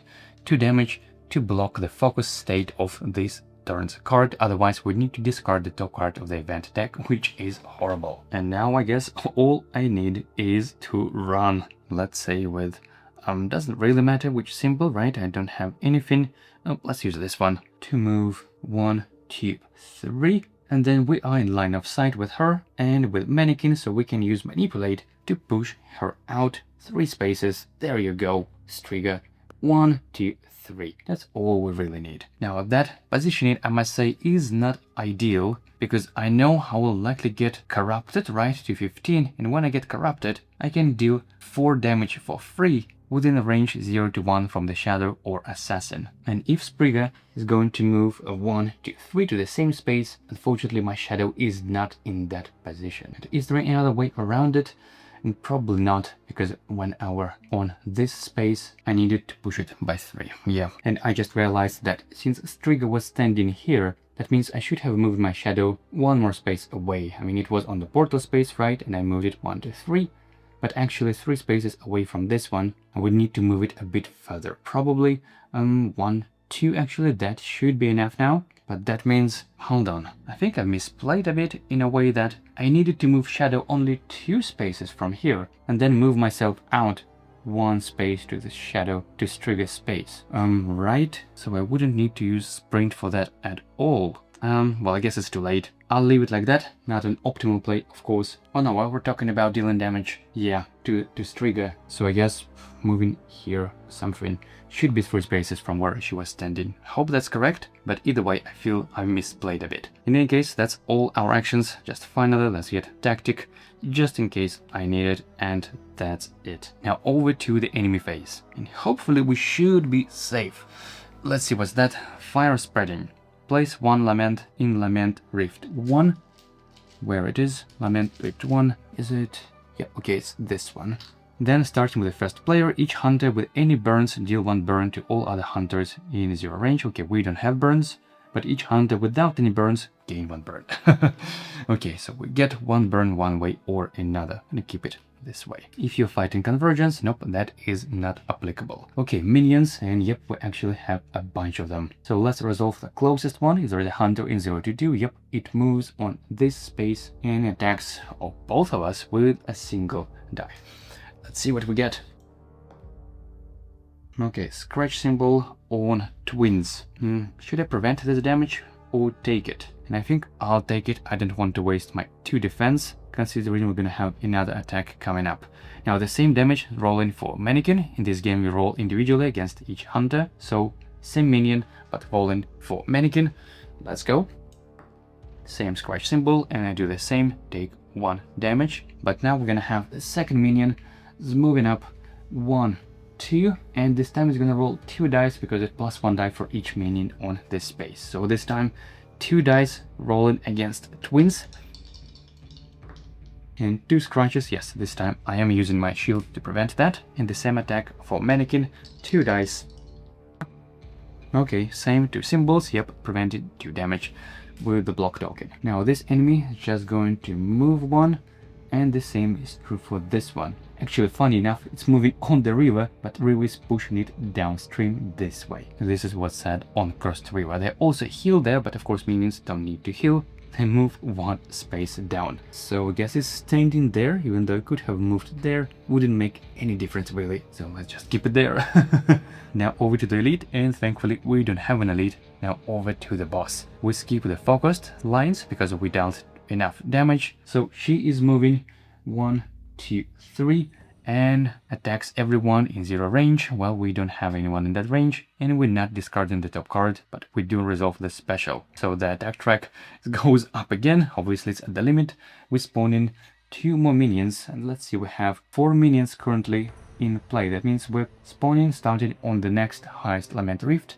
That would be number 5 there, and number 6. Well, we have a lot of minions. I don't like it. And then do we have any curses? Nope, we don't have curses. We're safe. Whew. Okay, this is resolved. And now we're gonna have the next turn card becoming this turn. And then we need to shuffle this deck. And it's now really time to defeat more of those quicker. So hopefully we should be able to make it. So kind of like that, I guess.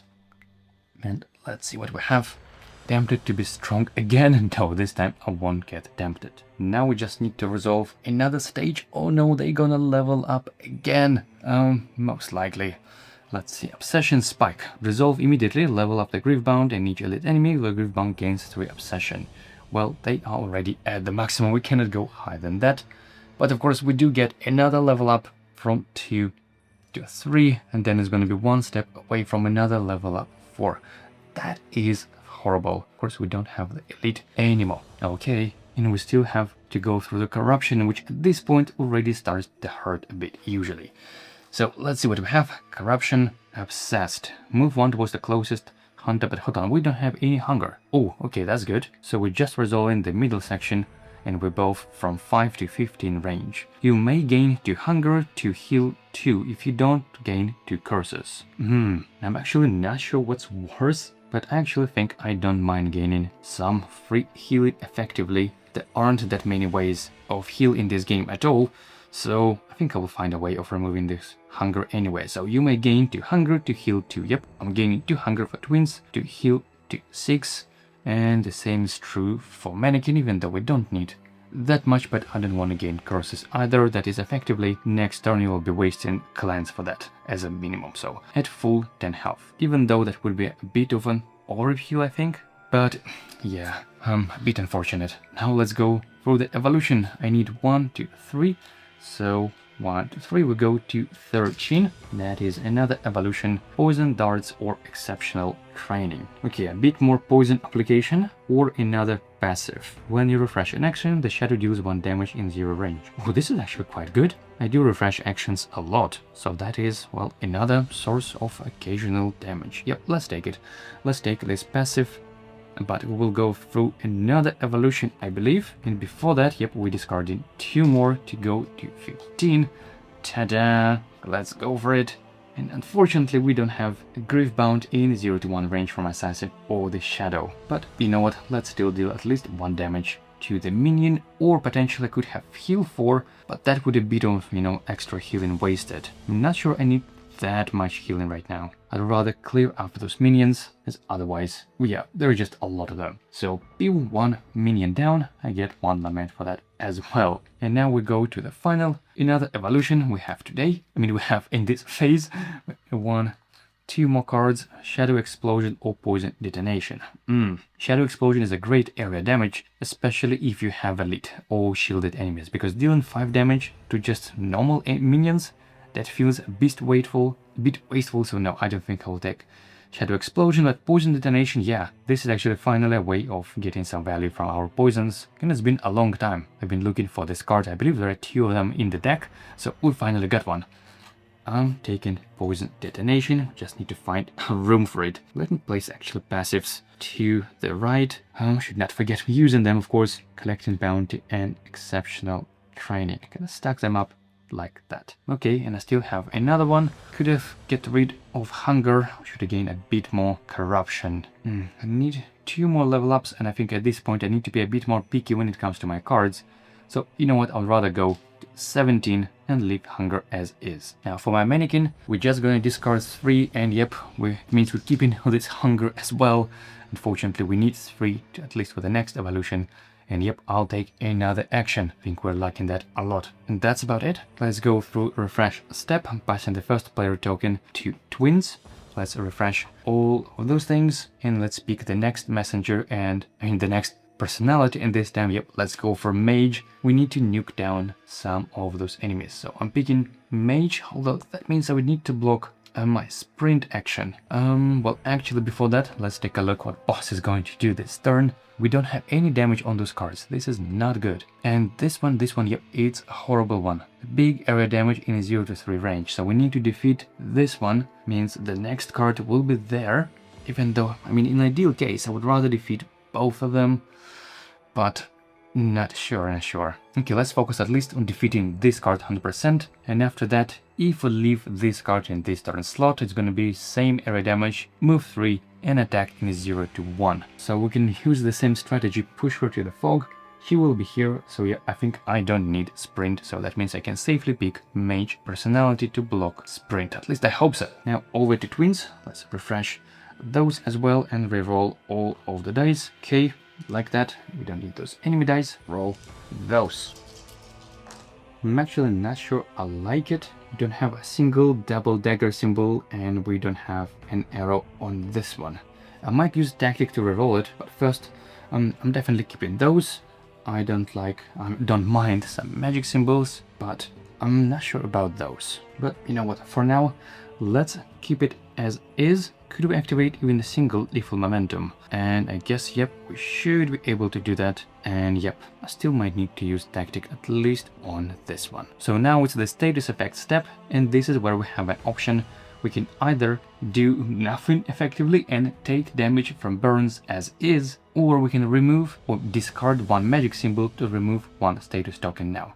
With the caveat, of course, if you would wait and do this on your turn, during the hunter phase, you can use cleanse action for removing 2 status tokens for the same symbol, so it's much better value. But of course, you would take 1 damage, so that is another trade-off, and I think I will take it. I'm going to discard this die to remove this burn. I didn't want to take any more damage. And for Mannequin, we don't even have that option. We are taking 1 damage. So that's it now. It's the beginning of new round. And well, let's see. We need to defeat this boss card for sure. 11 damage is a lot. 11 health. And for that card, we probably don't care about it too much. We definitely won't get tempted this time. So let's see. We need to move to the boss. In fact, both my shadow and the assassin. So do I need to use probably sprint for that? Let's see. 1, 2, and then 1, 2, 3. No, I don't have enough actions for that. Enough range, I should say, which is a bit of a bummer. Okay, let's still use sprint. Hopefully I know what I'm doing, but actually wait, before that, let's use cut action to defeat this another minion. Really don't like it at all. So I'm using this basic universal action, using cut to defeat this minion. Get 1 lament along the way, and most importantly, we are triggering the passive, even though look, we have now another passive. Ooh, okay then, I'm rolling out a bit, sorry about that, but I think I can actually sprint first, because I'd still be in line of sight. So I'm moving my assassin to the space with Striga, that 1, 2 movement, and then I'm using 2 movement on my shadow as well, 1, 2. So that was my sprint action, and now as my second action, well, I'm using cut to, defeat that minion, which we already defeated. Gain 1 lament for that. And now, because I defeated a minion, 2 things happen. First, I'm collecting the bounty, so I can refresh action or restore discarded die. And for now, I guess, let's actually recover sprint just in case I need more arrows. So that is what, hold on, I'm not rerolling, I'm just discarding it, but that's okay. But then my second passive kicks in. When you refresh an action, which I just did, the shadow deals 1 damage in 0 range. And guess what? We're dealing 1 damage in 0 range to defeat another minion. Wow, I love this twins so much. I think it's such a cool class. And those passives trigger again. Will refresh an action or restore discarded die. Well, in this case, I am rerolling this one. Another double arrow. I don't need double arrows, but hey, arrow is still an arrow. Agility symbol, I don't mind, and that is another passive. I don't need to trigger that. Okay, so that was 2 actions for twins. Now over to Mannequin. While we are in range, let's definitely use the nuke. Deal 3 damage to this turn card. Boom, there we go. As the second action, I'm thinking of activating my personality that would allow me to teleport effectively if I need to. No, probably not. But most importantly, I can defeat another enemy with this action. Even though I will gain a hunger, which is a quite nasty thing. But okay, since it's effectively a free action, of course I need to gain a hunger to activate it. Not curse, I'm talking about hunger. And now we can deal 1 damage from any Lament Rift. So yep, let's defeat, I guess, this minion. Boom! Another minion down, another Lament. Okay, 2 actions done. Back to twins, and we need to deal 8 more damage to this card. I guess we need to use run action first, so let's plan a bit. First, this is for run to move our shadow closer. Then I would likely use rapid blows with 2 dagger symbols like that. Then I need lethal momentum. For that I need magic symbol and agility like that, which leaves me with those 2 dice. But that is still not enough damage actually, and we're still gonna need to run away after that. Well, let's see, 3 damage plus 2 more, and we're gonna refresh action, so that is 3 more. 6 means 5 more. I'm gonna deal 3 with lethal momentum, and I guess Mannequin can finish it off by dealing 2 damage in 0 to 2. Which is perfectly true in this case. Okay, just need to make sure that actually twins will be the one who deal the final blow, so we need to calculate that. Using first action to move, now with my this symbol, I think, just to be able to move the shadow 1 space closer, so we're all on the same space with Striga. Okay, first action and second action, I'm using rapid blows with those 2 symbols, stacking them like that, dealing 2 damage. Then refresh this action, and with my passive, when you refresh an action, shadow deals another damage, so 3 more damage. Okay, that is 6. That was my 2 actions. Now over to Mannequin. We are in fact in range 2 from the boss. 1, 2, so we can use this top action, deal 2 damage to the Grievebound. 2 more. Okay, we have 8. And 3 perfectly lethal momentum will finish it off. Okay then, so we can now spend some actions or something else. Could get 4 defense, even though probably don't need it that much right now. So let's see, that is going to be 1 definitely on cleanse, 1 probably on defense, and I don't have anyone. I mean, I can deal 1 more damage, but I probably don't need it. So I could use this for assist. Yep, let's use the second action on assist, giving this token to twins just in case I need it. So over to twins, and as my first action I'm going to use lethal momentum like that, which deals effectively 3 damage. I'm dealing 2, then the shadow deals 1 damage, so yep, 3 more damage. That is perfectly 11.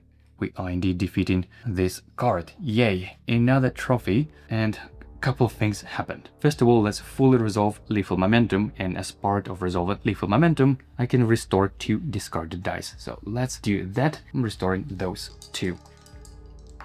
Oh, nice. Double dagger. Then, because I defeated the Grievebound, I'm using Collecting the Bounty, my passive, which is to restore a die, refresh an action, and restore a die. And let's refresh this one, just in case I need to run or something. Okay, we got an arrow. This is good. Now let's collect Lament from this one. I'm gonna also deal damage because of refresh an action, but we don't have any card to deal damage to. I mean, we can do 1 damage here, but we don't need really. Even though technically it all happens at the same time, the passive, so when you refresh an action, so I guess I could have refilled the attack track first and then deal damage. Let me wait for that. So let's collect Lament now. 1, 2, 3 for twins, and 1, 2 for Mannequin. Now, as I think about it, I have probably gained too much Lament already. That means I should have removed those 2 hunger. That's a bit of misplay. We definitely need to shield up, because we're gonna hit each other with all of those damage. Okay, now let's roll the opportunity die and let's see what we get. And hopefully heal, that would be amazing. But no, we got the scratch symbol, which says you may take 2 damage to lose. Nope, I didn't want that. I don't want to reduce her obsession because it's pointless pretty much. It means we are just refilling this attack track. 1, 2. Ooh, this card, that was I was talking about. With 8 obsession, she will deal damage to all hunters on the map. Completely no salvation from that at all. So yep, let's indeed deal 1 damage from refreshing action over here. You know, sometimes 1 damage can be a deal breaker. So now we've got the 3rd trophy, and that is a very important moment, because we just need 1 more, and then we should be really mindful about the attack deck. I'm gonna explain more as we get to that moment. So I believe that was my first action, just a little momentum, and I still have another action, so let's see. We're definitely gonna need to pull her out, to manipulate, then use some move action, and I could even use the basic run. For that I could use even this token. That means I still can perform something else. That could be, for example, the magic symbol and the dagger on Shadow Whip. That is 2 more damage, then 2 more damage on with the rapid blows, and 2 more poison potentially. And yep, I think that is the plan pretty much. So as the second action, I guess let's start with rapid blows, which deals 2 damage, then a refresh action. When refresh action, the shadow deals 1 more, so 3 more damage goes over here. Now for the mannequin, I mean, I still could run away if I need to, but I want to be still there in line of sight for use manipulate when I need to. So 2 other actions, I guess that would be shield up. Yep, let's get some for armor. That is a decent value.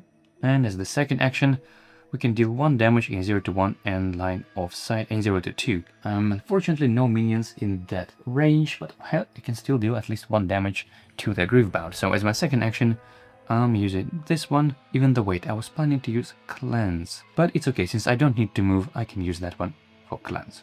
So 1 more damage goes over here, because we definitely must defeat this card next turn. Back to Twins, and is there anything I could do? Well, certainly, let's go for the bottom action of Shadow Whip. That is 2 more damage. So let me replace it like that. I don't think we could defeat it now, right? We have 7, 4 more. Yep, I don't think we could deal 4 more damage, unfortunately, but that is okay. Even though I still have my poison and poison detonation. But no, that would be 3 damage, because I currently have 1 poison. I can apply 2 more and then burst all for another 3 damage, but we are literally 1 damage off. How unfortunate. Is there any way we can squeeze 1 extra damage? I mean, probably not, assuming that I also need to move afterwards. So I could have dealt, of course, 1 damage with Shadow Whip, then 2 damage with poison, and then detonate this poison, and that would finish it off. Even though actually, since it's the Grief-bound card, means I can use my Collecting Bounty to refresh an action and restore discarded die. Oh, so that means I could get another die back that I could use for running. Okay then, okay. I hope I calculated correctly. Let me double check. We have 3, 3 and 1, that is 7. We need 11, so 4 more. 1 damage from Shadow Whip, then I'm applying 2 poison for a collective total of 3, and then I'm detonating 3 poisons, which will defeat this card, and then we can use Collecting Bounty to refresh an action and restore discarded die. Let's go, baby! This action, Shadow Whip, just a single bit of damage, but look how important it is. Really never underestimate a single damage in this game. So like that, then I'm using my new poison ability, deal 2 poison in 0 to 1 range, which once again, poison doesn't do anything on its own, but now I can detonate it. And now over to Twins, over to Mannequin, and we're simply going to cleanse, which is to remove this nasty burn. That's all I can do really. Now back to Twins, and yep, we're just going to blow up the poison using this assist token. Look how important that is. So we are detonating it, dealing 3 more damage, and that is, well, even a bit of, hold on overkill? No, that's exactly 11, yep, that is perfect. So yay! Nice. Another trophy. Okay, and this is super important moment, because that is our 4th trophy. That means only 3 cards left. We should not mess it up. But first things first, let's resolve this one. We get 2 lament each. Yep, definitely a bit an overflow. Should have removed some corruption, some hunger. We gotta get too greedy. Then my passive kicks in, collecting the bounty. I refresh 1 chosen action and restore discarded die. Let's get this one, the green one. Even though it doesn't really matter, I can run with any symbol. So yep, even that would do it. So and we're not refilling the next attack track just yet. So 4 cards, okay, let me tuck them under as my trophy, and just 2 things left. First, let's manipulate and push her out by 3 spaces. So just to double check, she's going to move 3 and attack everyone in 0 to 1. Yep, so we should be safe. 1, 2, 3. That's where I'm pushing her again to the fog. And with my last action, run to go to Mannequin 1, 2, to my fellow companion. Then once again she will back to the same space and do every damage in 0 to 1 range, and we should be safe. So that's it. That's done with our hunter phase. Over to the enemies and hoping that the event will be a big disruption.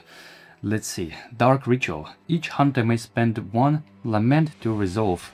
Place a random treasure in 0 range and gain 2 burns. Ooh! That is another temptation, even though that is not from the Striga deck, it's from Swarm Mistress. But do we want that? 2 burns, effectively 2 more damage. But I mean, if you look purely from the net positive on the health, that still should be beneficial, right? Because you take 2 damage from burns, but you're likely healing 4 from the treasure.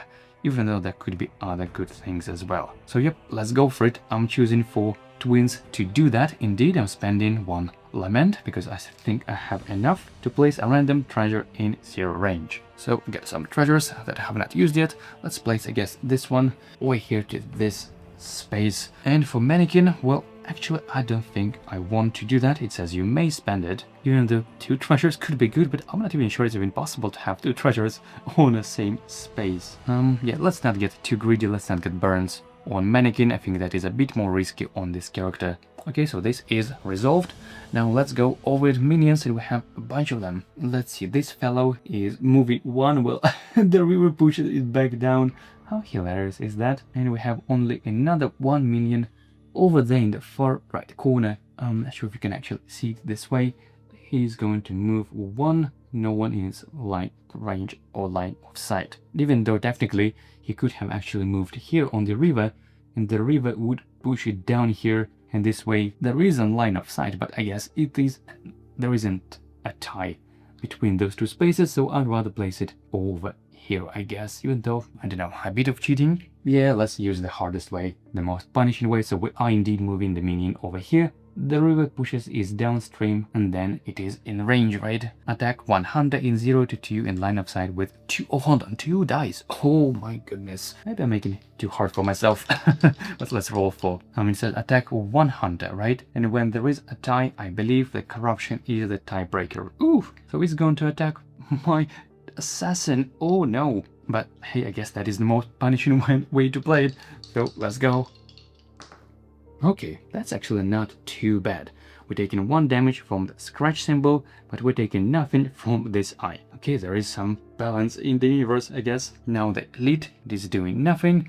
The Griefbound, each hunter in 0 range, nope. Then he's going to move 3, 1, 2, 3 to the space with the shadow, then resolve special. So her obsession track is already over the roof. And then I'm gonna spawn 2 more minions.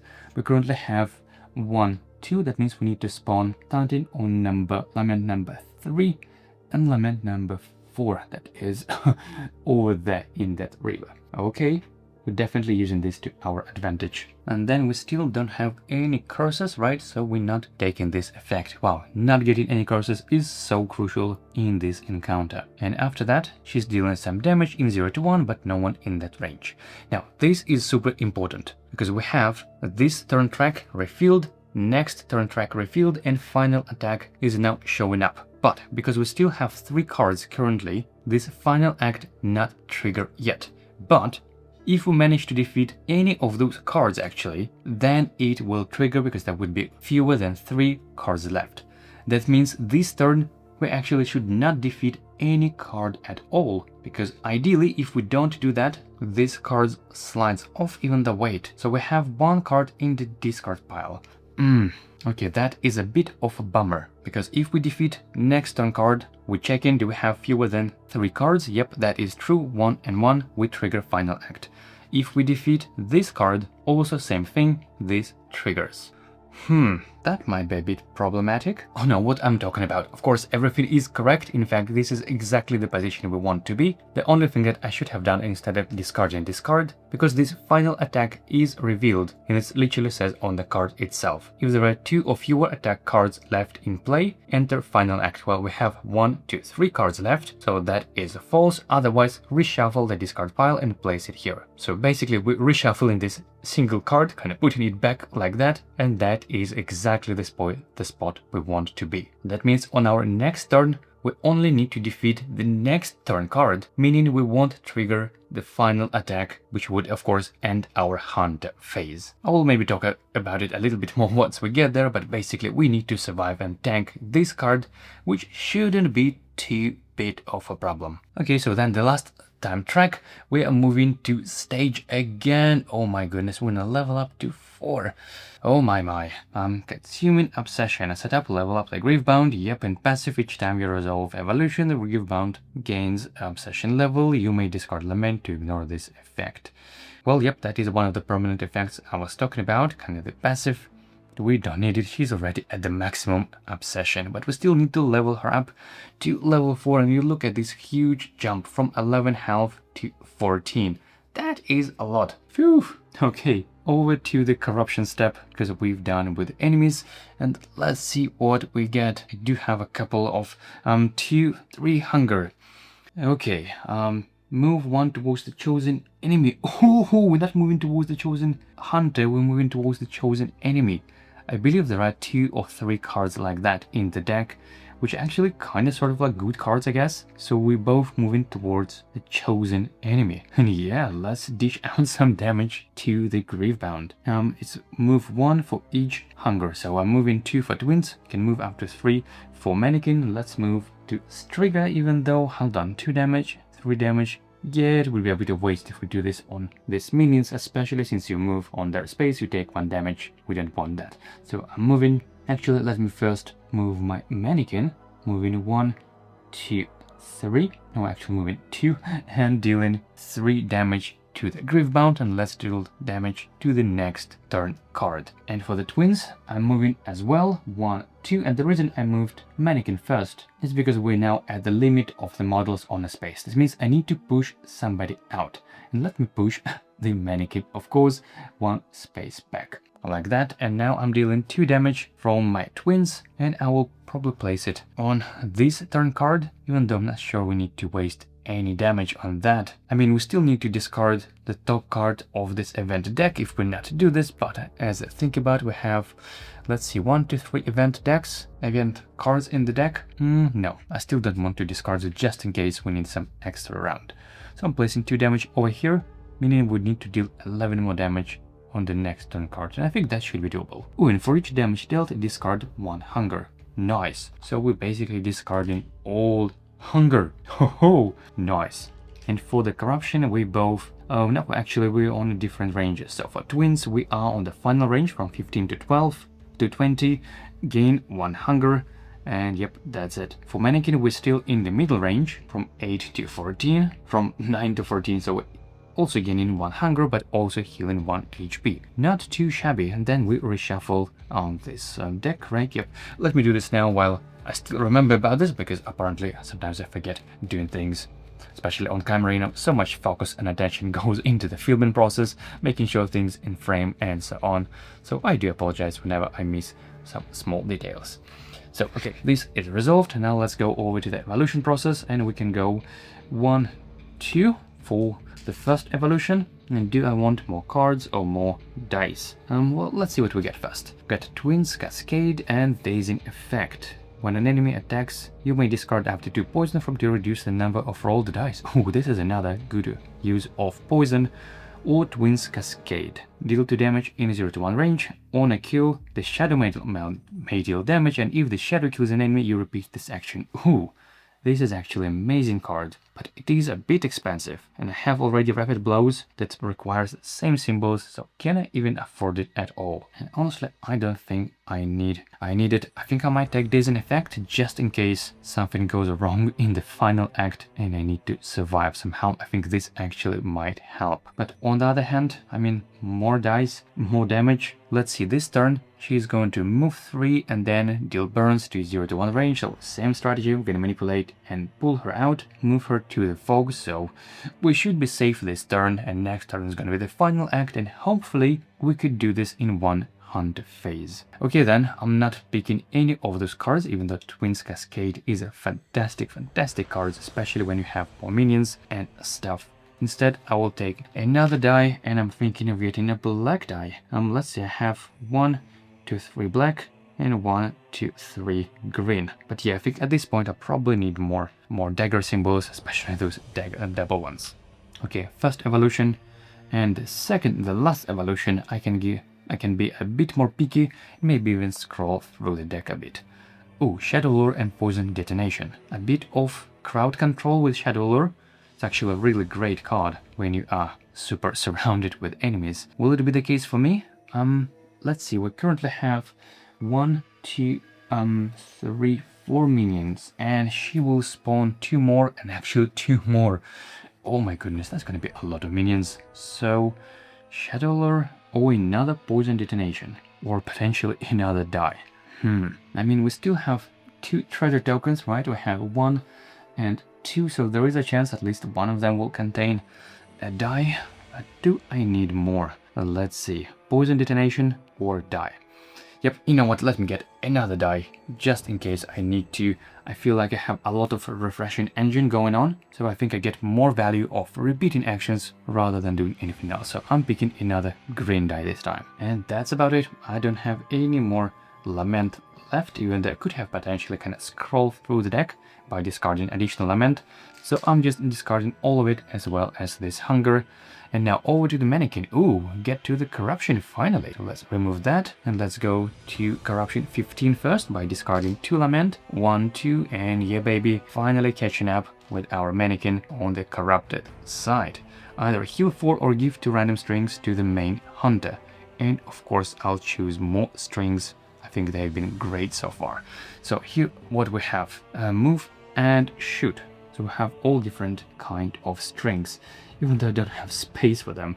You know what, I think we're not gonna need this evolution deck anymore, so let me place those strings maybe like that. Honestly, yeah, space is a bit of an issue with the refresh anyway, so let me place it like that. So we have 4 string actions from the Mannequin granted to the main hunter, kind of like that. And we have now a bit better actions now, and we can now choose up to 2 personalities at once, even though that is honestly a bit punishing, since you still need to lock your actions and do the cost whenever you activate a personality. So I'm not sure I'll be using that, but even those actions, they still got a bit better. So can't complain. Finally got to the corruption state, and let's discard 1 more Lament to go to 16. And well, another card or another action. Let's see, if I use potentially all of my actions, it would be 1 and 2 and 3 and 4, and maybe run and sprint. Yeah, you know what, just in case, let's get another die. Well, another universal marker. And that's it, we have 2 Lament left, which is not enough for another evolution. So I'll just discard 1 of them to remove the Hunger, and we'll discard another one to go to 17.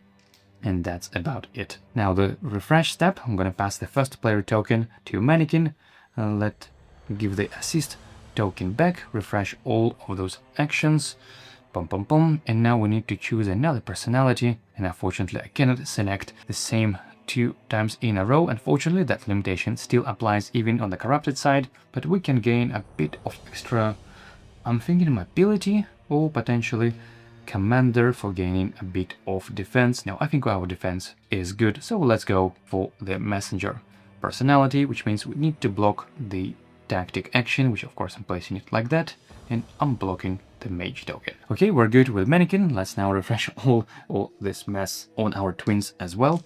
Wow, we have so many dice. Yeah, baby. Let's go. Okay, not a single double symbol, I mean on daggers at least. Might reroll something. Let's see, get a lot of magicka, more than I need probably, and we have another one dagger like that, and 2 more daggers, so we can use a couple of rapid blows, but obviously using them with a single die would be so much better. Okay then, we don't have any statuses, so we're good to start the next round. And well, the plan is, as I said, to defeat only next turn card, because if we defeat this turn card, that would be our doom pretty much. Because, okay, let me maybe explain at this point. There is a card called Final Attack, and it literally says on top of the card, if there are 2 of your cards left in play, enter the final act, otherwise reshuffle the discard pile and place it here. So if we defeat this turn card, we would of course refill the attack track, meaning that final attack card would be visible, and in that case the condition of if there are 2 of your attack cards, that would be true, and then we would finally enter the final act, which changes things quite a bit. We immediately end our hunter phase. Even if it's just the beginning, we still have plenty of dice, that still just nope, your hunter phase ends here. And then the boss gets another level up, and this turn card replaces with the final attack, which is usually even stronger than that. So this is usually the tipping point where a lot of players gets completely one-shotted. Sometimes even if you think you're doing well, but that swing can completely wipe out the entire party. So this is why it's super important not to trigger the final act during the hunter phase. So yep, only focusing on next turn. That means we need to deal 11 damage, and we still have a couple of minions to deal with. Actually, those 2 minions aren't that big of a problem, but those 2 certainly are. So let's calculate a bit. We need 11 more damage. I can deal at least 3 with my Fire Blast, so that would be 8. Can my twins deal 8 damage? And I think so. That should be 3 damage with Rapid Blows, then 3 more with Lethal Momentum. Do I have dice for activating that? Now let's see, let me just plan a bit ahead. 3 damage, including my passive. Then for Lethal Momentum, I would need a Magica symbol and a dagger, for example, like that. No, an arrow, of course. So this way, that would be 3 more. So 6, I would need then 2 more. Then I would likely need to use Sprint, probably, to move my shadow away, to then use the top action, let's say, on Shadow Whip. And that would be enough damage-wise. After that, I could probably use the swapping mechanic on Agile Outfit, even though for that I need another arrow, but it's okay. I think I should be able to refresh it. Oh, now I also would like to collect this treasure, of course. We were pushed out of it. Well, in that case, I'm actually not sure about Shadow Whip. Maybe I could use the Magic and Dagger for the bottom action, that effectively the same 2 damage. So 3, 3, and 2. Yep, we've got the damage. Assuming we'll leave Fire Blast with Mannequin. Then we could move. Maybe actually let's move, let's say, with basic run, just to collect the treasure. Then need to make sure to actually push the Striga back to the fog. And by the way, we have new things now. We can deal even more damage with shoot and even more movement. Ooh, this is good. We can move the Mannequin as well. Okay, so I think we should be good. That means I can spread the rest of the damage for the minions. That was actually everything. It was all I was calculating, whether I should afford to even spend extra damage on minions and not just all on the boss. Now the only question is, should I deal this damage now or on the next turn? Because remember that I always make sure that twins deal the final blow to get the most value out of collecting bounty passive. By the way, let me place those dice aside. I haven't used any actions just yet, including of course those as well. But 3 damage plus 3, 6. Then I would need 2 more actions and then another turn. Yep, so it actually doesn't matter. It still will take a couple of turns for us to do that. Ooh, now we can move for our move value and not just move 1 with upgraded personality activation. Okay, this is good. So we have plenty of mobility. That means I can afford doing a run action just to be a bit further away on one space like that. And I choose not to collect this treasure. I would rather leave it for my hunter, for twins, just in case I need to heal, because Mannequin is still at full health. And as my second action, yep, let's use the nuke. 3 damage.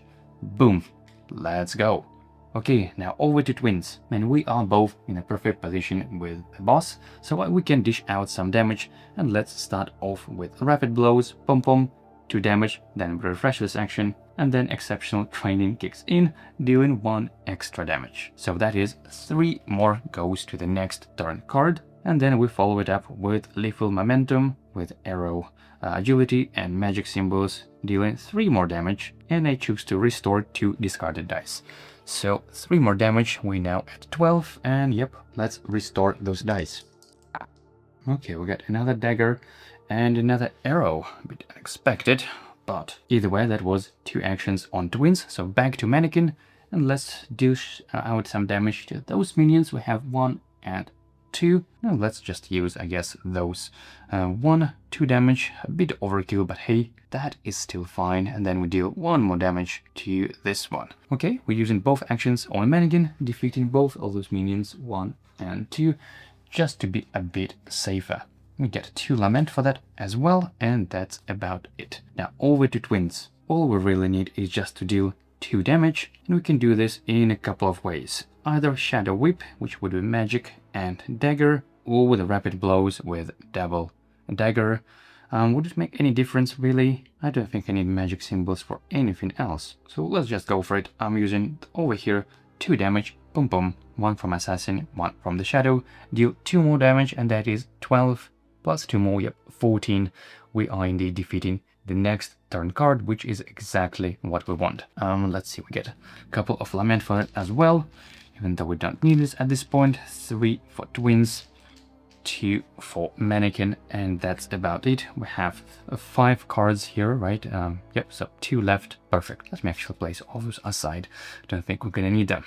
And that was the first action on Twins. Oh, by the way, of course, my passive kicks in, meaning I can refresh an action and restore discarded die. And I guess let's refresh Lethal Momentum. Not sure I need it, but just in case. We're gonna choose to restore this die. Yep, just if I need more arrows, even though I'm not sure that's the case. So that was the first action, I believe.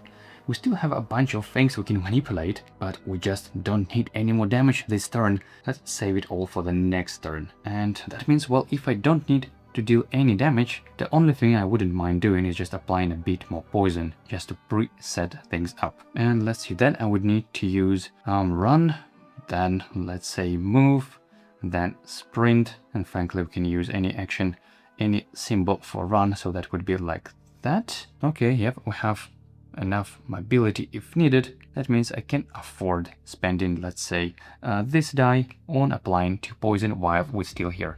2 more poison. Here we go. 1, 2, have all 5 bottles over there. Now back to Mannequin, and well, to be honest, I should have used the assist token before that, just so I could use my assist token on poison instead of that. And as the second action, I don't really need anything at all, because this turn is kind of like this setup turn for the next one. We're not bursting down, we're just waiting the right moment. So that means let me just use assist to give it to my Twins, and that's it. I don't want to move. Frankly, I wouldn't mind going and collecting some treasure there, but then I would be not inside with Striga, and it's crucial to stay inside with her for manipulate. So that's it then. I'm not even bother activating this thing, because I don't need to move anyway, so we're good. That means back to Twin, and first let's collect that treasure. For that I just need to use 2 movement with the top action of my agile outfit, moving 1, 2, and let's collect, and let's see what we have there. Choose 1, heal 4, each hunter heals 2 and may move 1. Okay, yep, I'm definitely this time selecting heal to full 9 health. Yay, we're finally at full health for the first time since the very beginning. And now as my second action, I still have plenty of mobility. Oh, before we move out of range and sight, let's of course use manipulate bones to control and move a chosen enemy by 3 spaces. And that would be 1, 2, 3, back to the fog. Striga, this is the place for you. Okay, over to Mannequin, but I don't think Mannequin needs anything else really.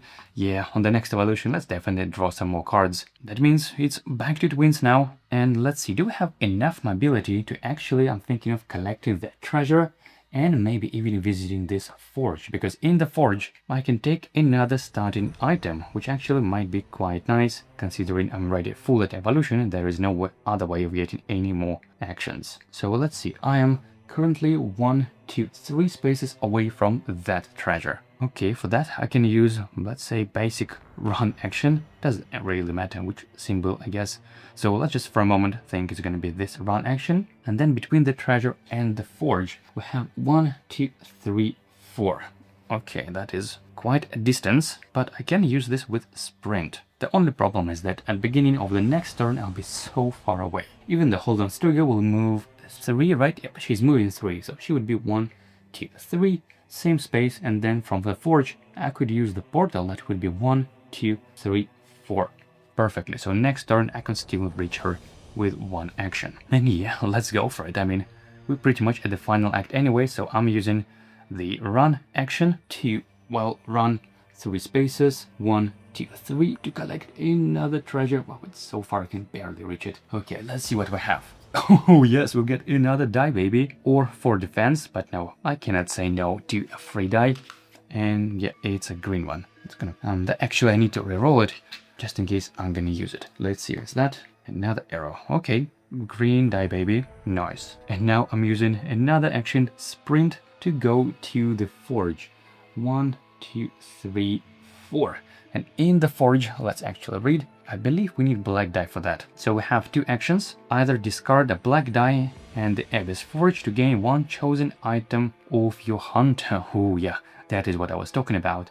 Or another action, take this card, discard 1 lament and purple die to draw and resolve secret card 46. So that would be, I believe, another type of equipment. But no, let's go and simply discard the black die to choose another equipment from my hunters. We need to bring back this deck because I keep item cards somewhere there as well. Face down, let's see where it is. And I'm thinking about, well, let's actually see what would benefit me the most. Assassin, Corset, potentially 2 more damage with the bottom action. But you know, 2 arrow symbols, a bit expensive, but okay, that is one option. Iron Claws, Shadow deals more damage, and Poison, okay, that is some utility. Another armor, a bit more utility and defense. Blade Whip, the Shadow deals 2 damage and 1 poison. Okay, this is amazing, even though a bit expensive and we have so many double symbols already. But then we have also Dripping Fang, and I actually really like the top action just for a single arrow. Deal 1 damage, and if the shadow is in 0 range, additionally deal 2 poison. So yep, that is what I'm going to pick as another equipment for free from the forge. Let me just place it, I guess, over here. Okay, and that's it. I even have tactic already there. I don't really need to make anything. That is still a bit of waste. Look how many dice I still have, but we simply don't need to deal any damage this turn. And we should never defeat this turn card when there are only 3 cards left. Okay, that's it then. Over to the enemies. Let's draw the event card. Fingers crossed. Lament Rift Tremor. Okay, place 1 Lament Rift in Lament Rift 3. Let me find Lament Rift 3. Okay, it's all here. Then each hunter in 0-1 from a Lament Rift, so both of us actually, gain 3 curse or roll 1 die. Well, I definitely don't want to take 3 curses, so let's roll and hope for the best. It's only 1 chance actually, 1 phase that deals damage, 2 others don't, and I believe this kind of scratch symbol is actually statistically most common result. 6 or maybe 8 cases with that, don't remember, but anyway, I think there is like 50% chance basically of avoiding hit, or even more than that. Okay, perfect. Twins not taking any damage. Now let's roll for Mannequin and let's see what we get. And you look at that. We did get that symbol, so Mannequin does take 3 damage. Thankfully, we are fully shielded, so we prevent that completely. Okay, then if you're fighting Tormentor, we are not fighting Tormentor. Okay, phew, this is resolved. Do we have minions? Well, we do have 2 of those poor skeletons still left and stuck here in the river. I mean, they move 1, and I guess they kind of move this way, even though technically they should go this way, but either way, the river pushes them downstream again. Wow, that is hilarious. Now we don't have elite. Now over to the boss. We shut down her focus, so we're not gonna resolve that. We're simply going to move her, same space, 1, 2, 3, and then deal 3 burns to each hunter in 0-1. No one in that range, so we are safe, and we're not discarding the top card. We just resolve it special. That means even more obsession, even though we're already at the maximum. And then spawn 2 more minions on Lament Rifts. 3 and hold on, another 4. Oh my goodness, they all stuck there. I feel bad for these guys. Okay, 3 minions there. And that's it, and now here comes the thing. We of course refilling the attack track, and at this very moment this condition is now true. Do we have 2 or fewer cards left while final attack is revealed? Yep, that's true. So we are entering the final act, meaning we're discarding all of those, all opportunity cards, all the rest of the attack cards, and instead we are placing this final attack over here in this slot, which is super nasty. They always are. Says I must join her. Heal all damage from this card, move 3, resolve special, attack all hunters in 0-1 range with 3 dice, and then deal 8 damage to all hunters in line of sight, not even with range. Okay, and I believe we also need to level up the Griefbound That means we're going from 4 to level 5. Wow, it's been a while since we played on level 5 in solo. And this time we're also going to throw another special, so we spawn in 2 more minions. We currently have 4 of them, means we're spawning on Lament Rift 5 and 6. This is 6, and that is in the far corner. We have 5. Okay, so now over to the corruption step, and I believe we don't have any hunger. Yep. So we ignore the first part, and then we both in the last range from 16 to 20 gain 2 hunger, discard all tactic tokens and 2 defenses. Yikes. But that's actually not too bad. 2 hunger, discarding all tactics and all 2 blocks. We don't have any. That's it. Now over to the evolution. We cannot do anything really for the twins, so we're simply removing all of that, all of the hungers and all lament. And for Mannequin we can actually go through 2 evolutions. So first I'm discarding 2 lament to go to 19, and yep, let's draw another card, and we have soul switch. Okay, we get a bit more value now out of our activations of our personalities, and another one. Yep, let's go for it. Actually no idea what in this deck. So I'm going through another evolution, the final one, and let's see if there's anything good. Sudden thrust, move and deal 2 damage in 0 range. Not a big fan for it, 0 range. But we can do something with soldier bonus, deal 1 damage in 0 range. Okay, not too bad, and even have 1 lament, so I'm gonna remove 1 hunger. That's it. Now we are on to the refresh step.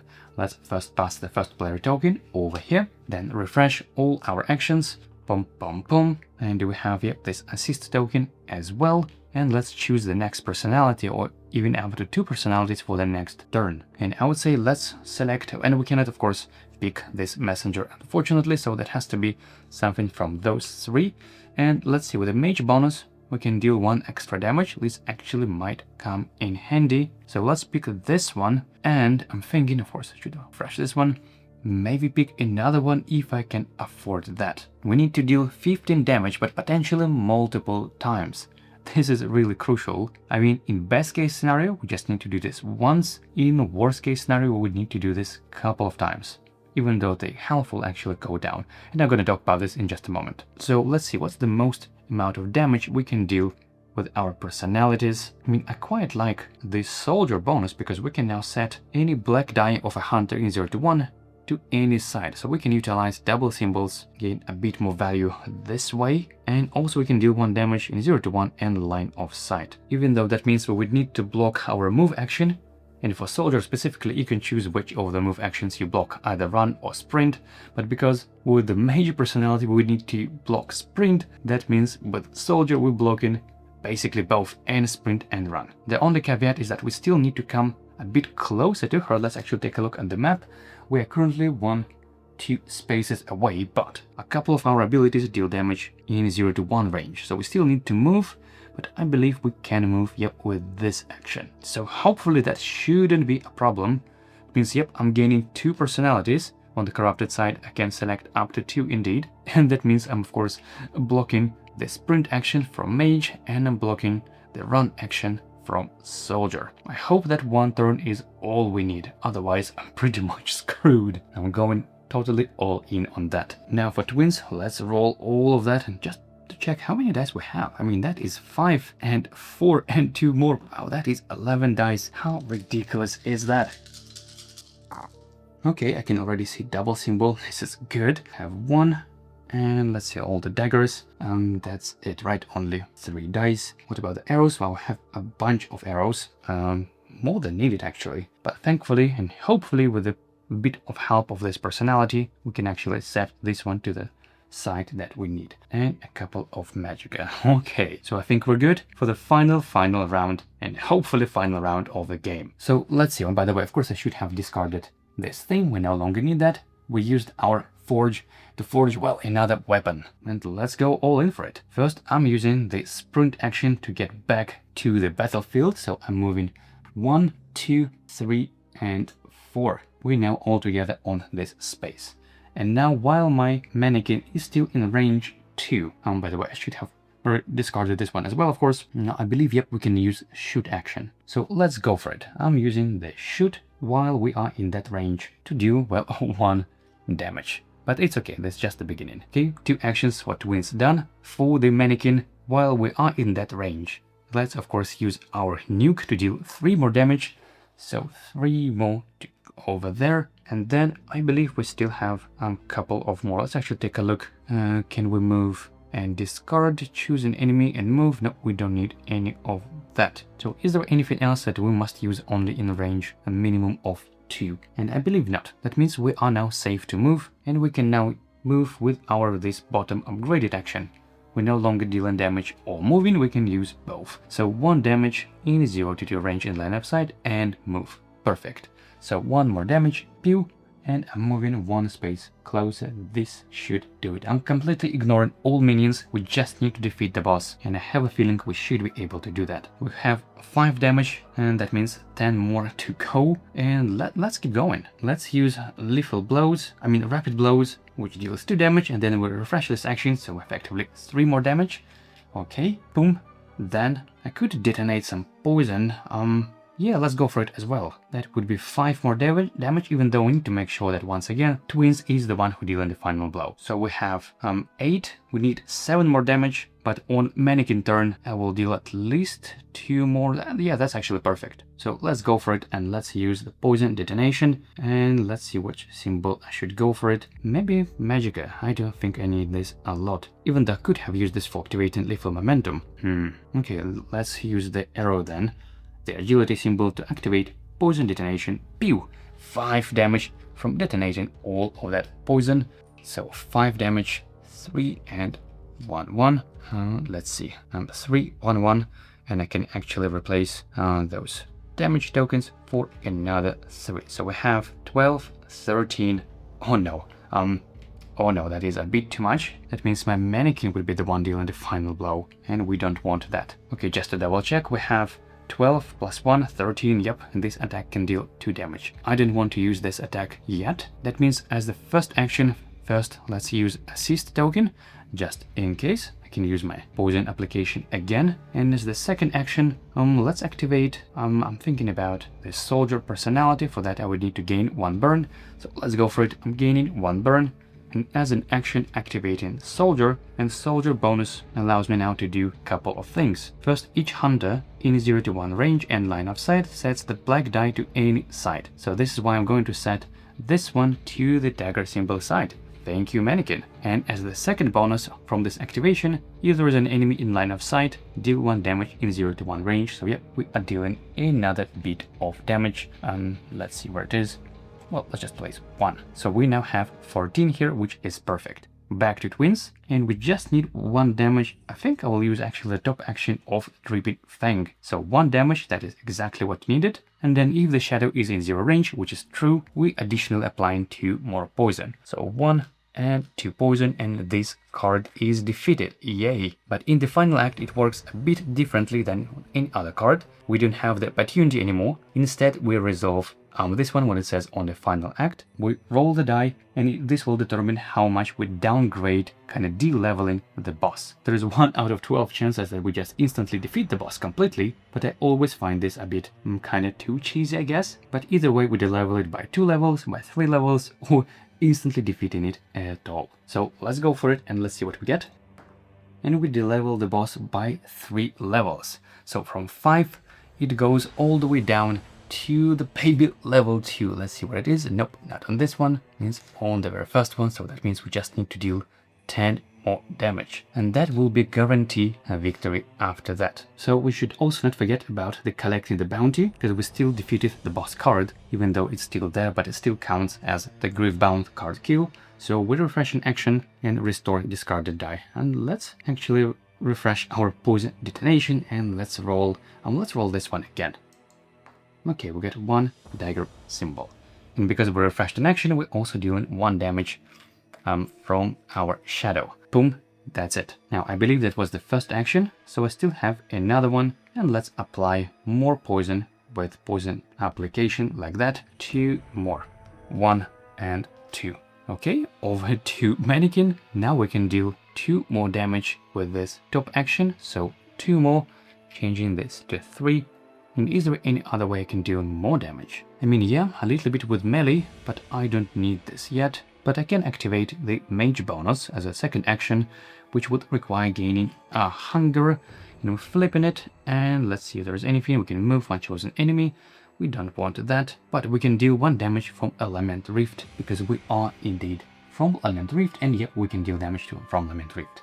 So that is another bit of damage. And over to twins, we just need 6 damage. Should be really easy. First, let's go rapid blows, 2 damage, plus 1 more from refreshing actions, so 3 more damage. Then let's go for lethal momentum. That is magic, and agility symbol, boom, that is, well, 3 more damage or 2 damage and poison, even though honestly doesn't make any difference. So yep, we're definitely dealing way more damage than needed. In fact, that is already 7 and that is already 10 now. Then of course we refresh those actions. Let's see what we get. Okay, 2 more dice I could use. Restore discarded dice, and well, that's it. We already dealt 10 damage. We don't even need anything else really, because when you defeat it, you roll the die, and your minimum the level is on 2 levels. So as soon as you reach 0, you win the game. And so we won. We don't even need to roll it. Wow. That was quite a run. I'm just wondering if the first roll result that I got were not this one, but this scratch. In other words, if we would de-level it to level 3 instead of 2. Would it make any difference? We would go to 11, that means we would still defeat this card anyway. Then we also, by the way, triggering collecting the bounty, and we de-leveling it to, let's say, level 1, so then we would need to deal 7 damage. And we should still be able to deal that easily. We have 4 from the poison already, plus of course rapid blows, boom boom, and then poison detonation. Yep, definitely a bunch of damage, even if we would get the absolute worst result 2 times in a row. But hey, nevertheless, that is a victory. Wow, managing twins and Mannequin was definitely a bit of brain burner with all the positioning and personalities. That was definitely quite a challenge, but so much fun. Twins just continues to be one of my favorite characters of all. I just love those refreshing shenanigans and teleportation and checking the range, whether your shadow is in range 3, whether you're on the same space. There are even more cards that can lean more into that. I love it. And Mannequin, even despite being just a deputy, which is just kind of like a half-assed hunter, not fully-fledged one, but those strings were still such a massive help. Honestly, I don't think we would win without the manipulate, without moving the enemy's 3 spaces. That would be a completely different game. We would just run away, through the entire map, basically. So, yeah, Mannequin is just amazing despite the complexity. It pays off really well. I hope I didn't make too many mistakes. Of course, if I find anything during editing, I'll post on-screen corrections. But even if I spot anything, I hope you still can appreciate the effort, especially since I'm filming with 2 cameras for the first time, and oh my, that can be quite a painful editing. Nevertheless, that was a lot of fun, 100%. And well, that's the wrap for today's video. I hope you enjoyed this playthrough, and if you did, please give this video a like, subscribe to the channel, and consider supporting me on Patreon. I would really appreciate it. Now, in my playthroughs, I usually try my best to explain decisions and just talk through things, but if you would like to go a little bit deeper for each character, how it works, what synergies it has, then check out my character guide series, where I go much in more details about each character, their playstyles, evolution cards, and all of that. I also have many more Grimcoven videos coming up, so definitely stay tuned for that. And well, in the meantime, thank you very much for watching, and I hope to see you in the next video.